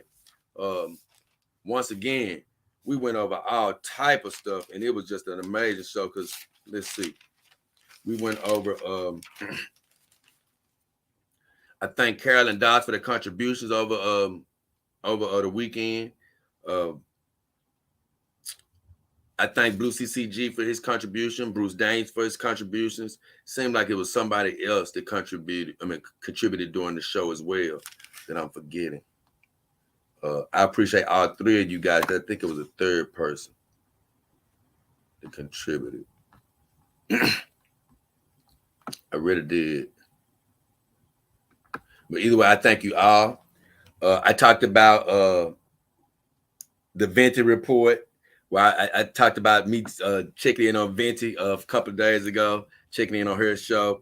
Talked about Thana. I talked about Mandy Summers and about how I'm proud of all of them and how well their channels are doing and, all the great things that's going on for them and, just feeling good for other people. And I can't lie, not saying Thana was ever in any money problems. I don't know about her family history, but I say this, I'm just happy that she's doing so good. It just feels good to see somebody succeeding in something they love to do or, really like to do. And just knowing that, okay, man, look, she ain't even having to do videos right now. She getting a chance to focus on her cosplay because I'm assuming once she did that calendar and saw the profits and stuff, I mean, it probably just made sense of like, what am I doing all these videos for? I can start focusing on that a little bit more. So I'm just want to send congratulations to those girls. Then I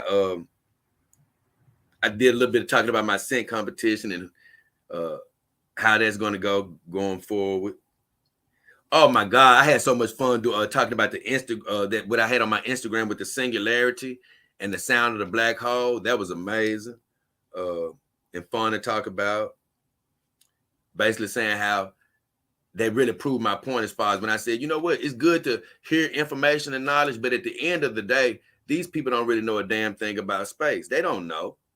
And that singularity video basically explained exactly what I meant. Then we went down and talked about all the things on the videos, and I just finished that up. And of course, I was working my way through the live stream comments the whole time. I want to go through that right now. And guess what, guys? We may be getting ready to check out of here after this.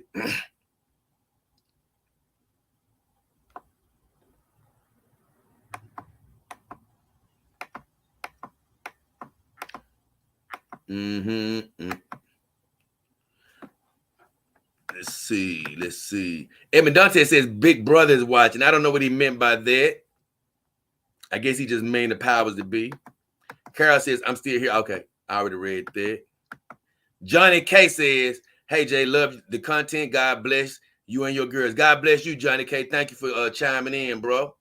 Gremlington, what up, Gremlington? He says, what up, Jay? Listening while I'm doing some work. Oh, man, I love to hear that. You know, because I'm a podcast listener and things of that nature. Man, hell, I turn something on and get to doing something in a minute, man, burn some time.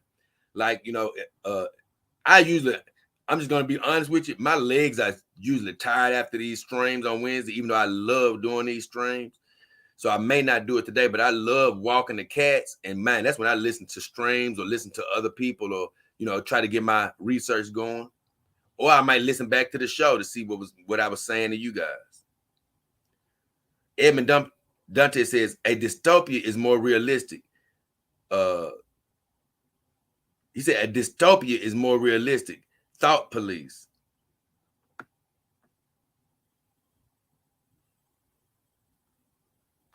Man, I don't want no damn thought police, Edmund Dantes. I promise you that. I don't need nobody reading our damn thoughts. Johnny K says, yeah, Britney is disgusting the way she be burping and belching. I'm happy she lost the vagina scent company. Hey, Johnny, that's the thing. Like, she did it even when I was looking at her recently, and somebody was getting disgusted by it. I didn't see exactly what he was typing her, but he had me laughing because she was ready to defend, like, right, what y'all want me to do? But she just kept right on burp. She knows that's the thing, man. Like, that's why I say I've dealt with this before. Not with me going with girls, because I just will not date a girl that has that bad of manners. I don't care how fine she is. It's just so disgusting. It's a turnoff. But I've dealt with girls like that. Like, I've known them. And it don't matter if you tell them that that's nasty or not. They feel they're so cute that they can get away with it. And here's how they can. It's always a guy or two that puts up with it. So they never let them know how nasty that is. And so they think to themselves, okay, well, somebody won't deal with it, the other guy will. And I hate that for her because, like I say, she is an adorable girl. I like her brain. I'm going to be honest with you. I loved, you know, I don't agree with every word that comes out of her mouth, especially about relationships. But I just like the way she thinks. She's smart. She's cute. She's not the size of girl I like. She's a little too tall. She doesn't have a great butt, but it's not bad. But what I'm saying is, like, she ain't perfect. Guess what? I ain't perfect. But I like a lot about her. But what takes it away is that nastiness.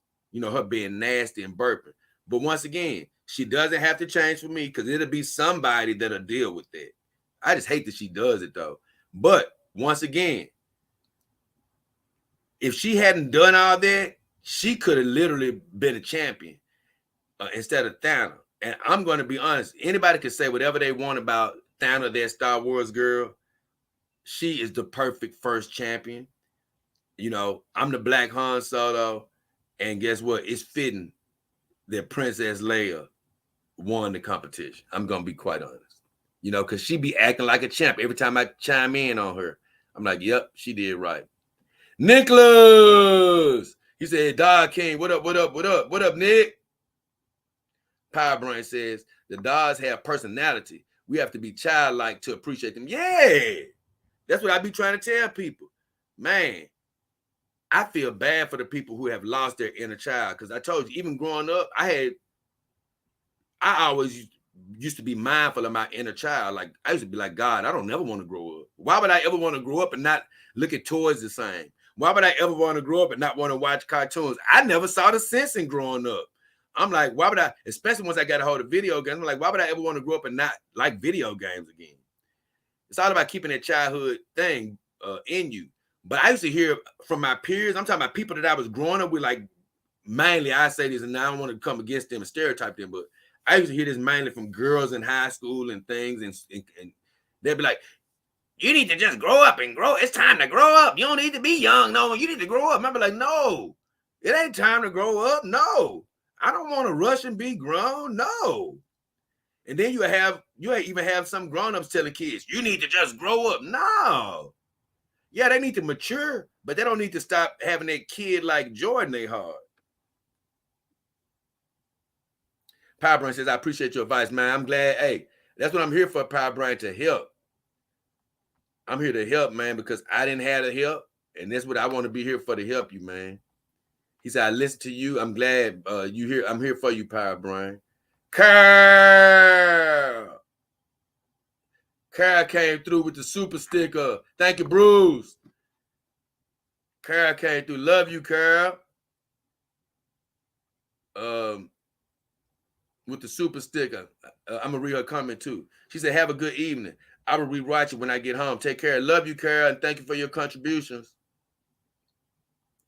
Power Brand says, I don't have that much expendable money, but I'm moving back to Maryland from Austin, Texas. Oh, yeah, that's cool. That's the thing, no. It don't matter how much you got today, Power Brand. You just talking about what you might get.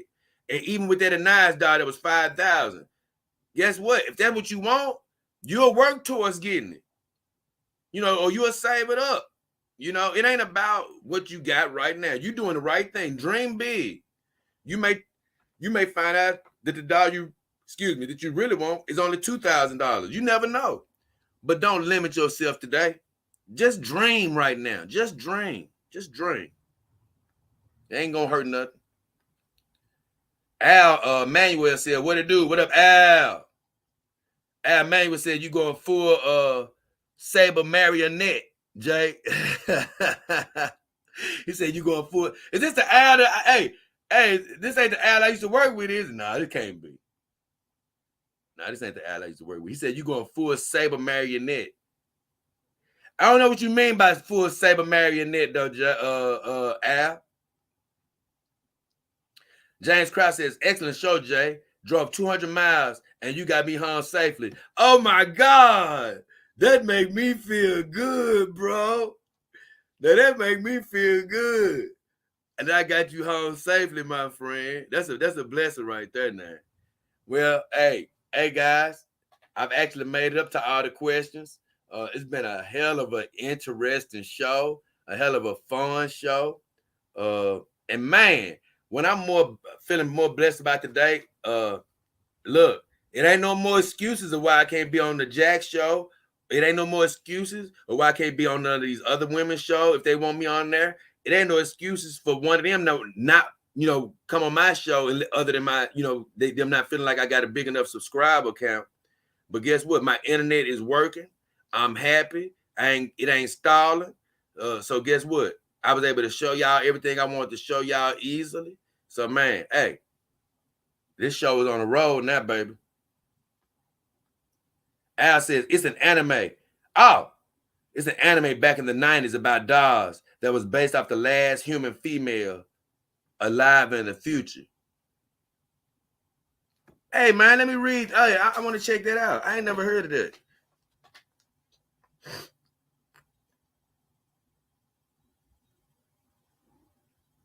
Oh, man, I'm going to check that out. I love animes, bro. Let me check that out. It's called, look.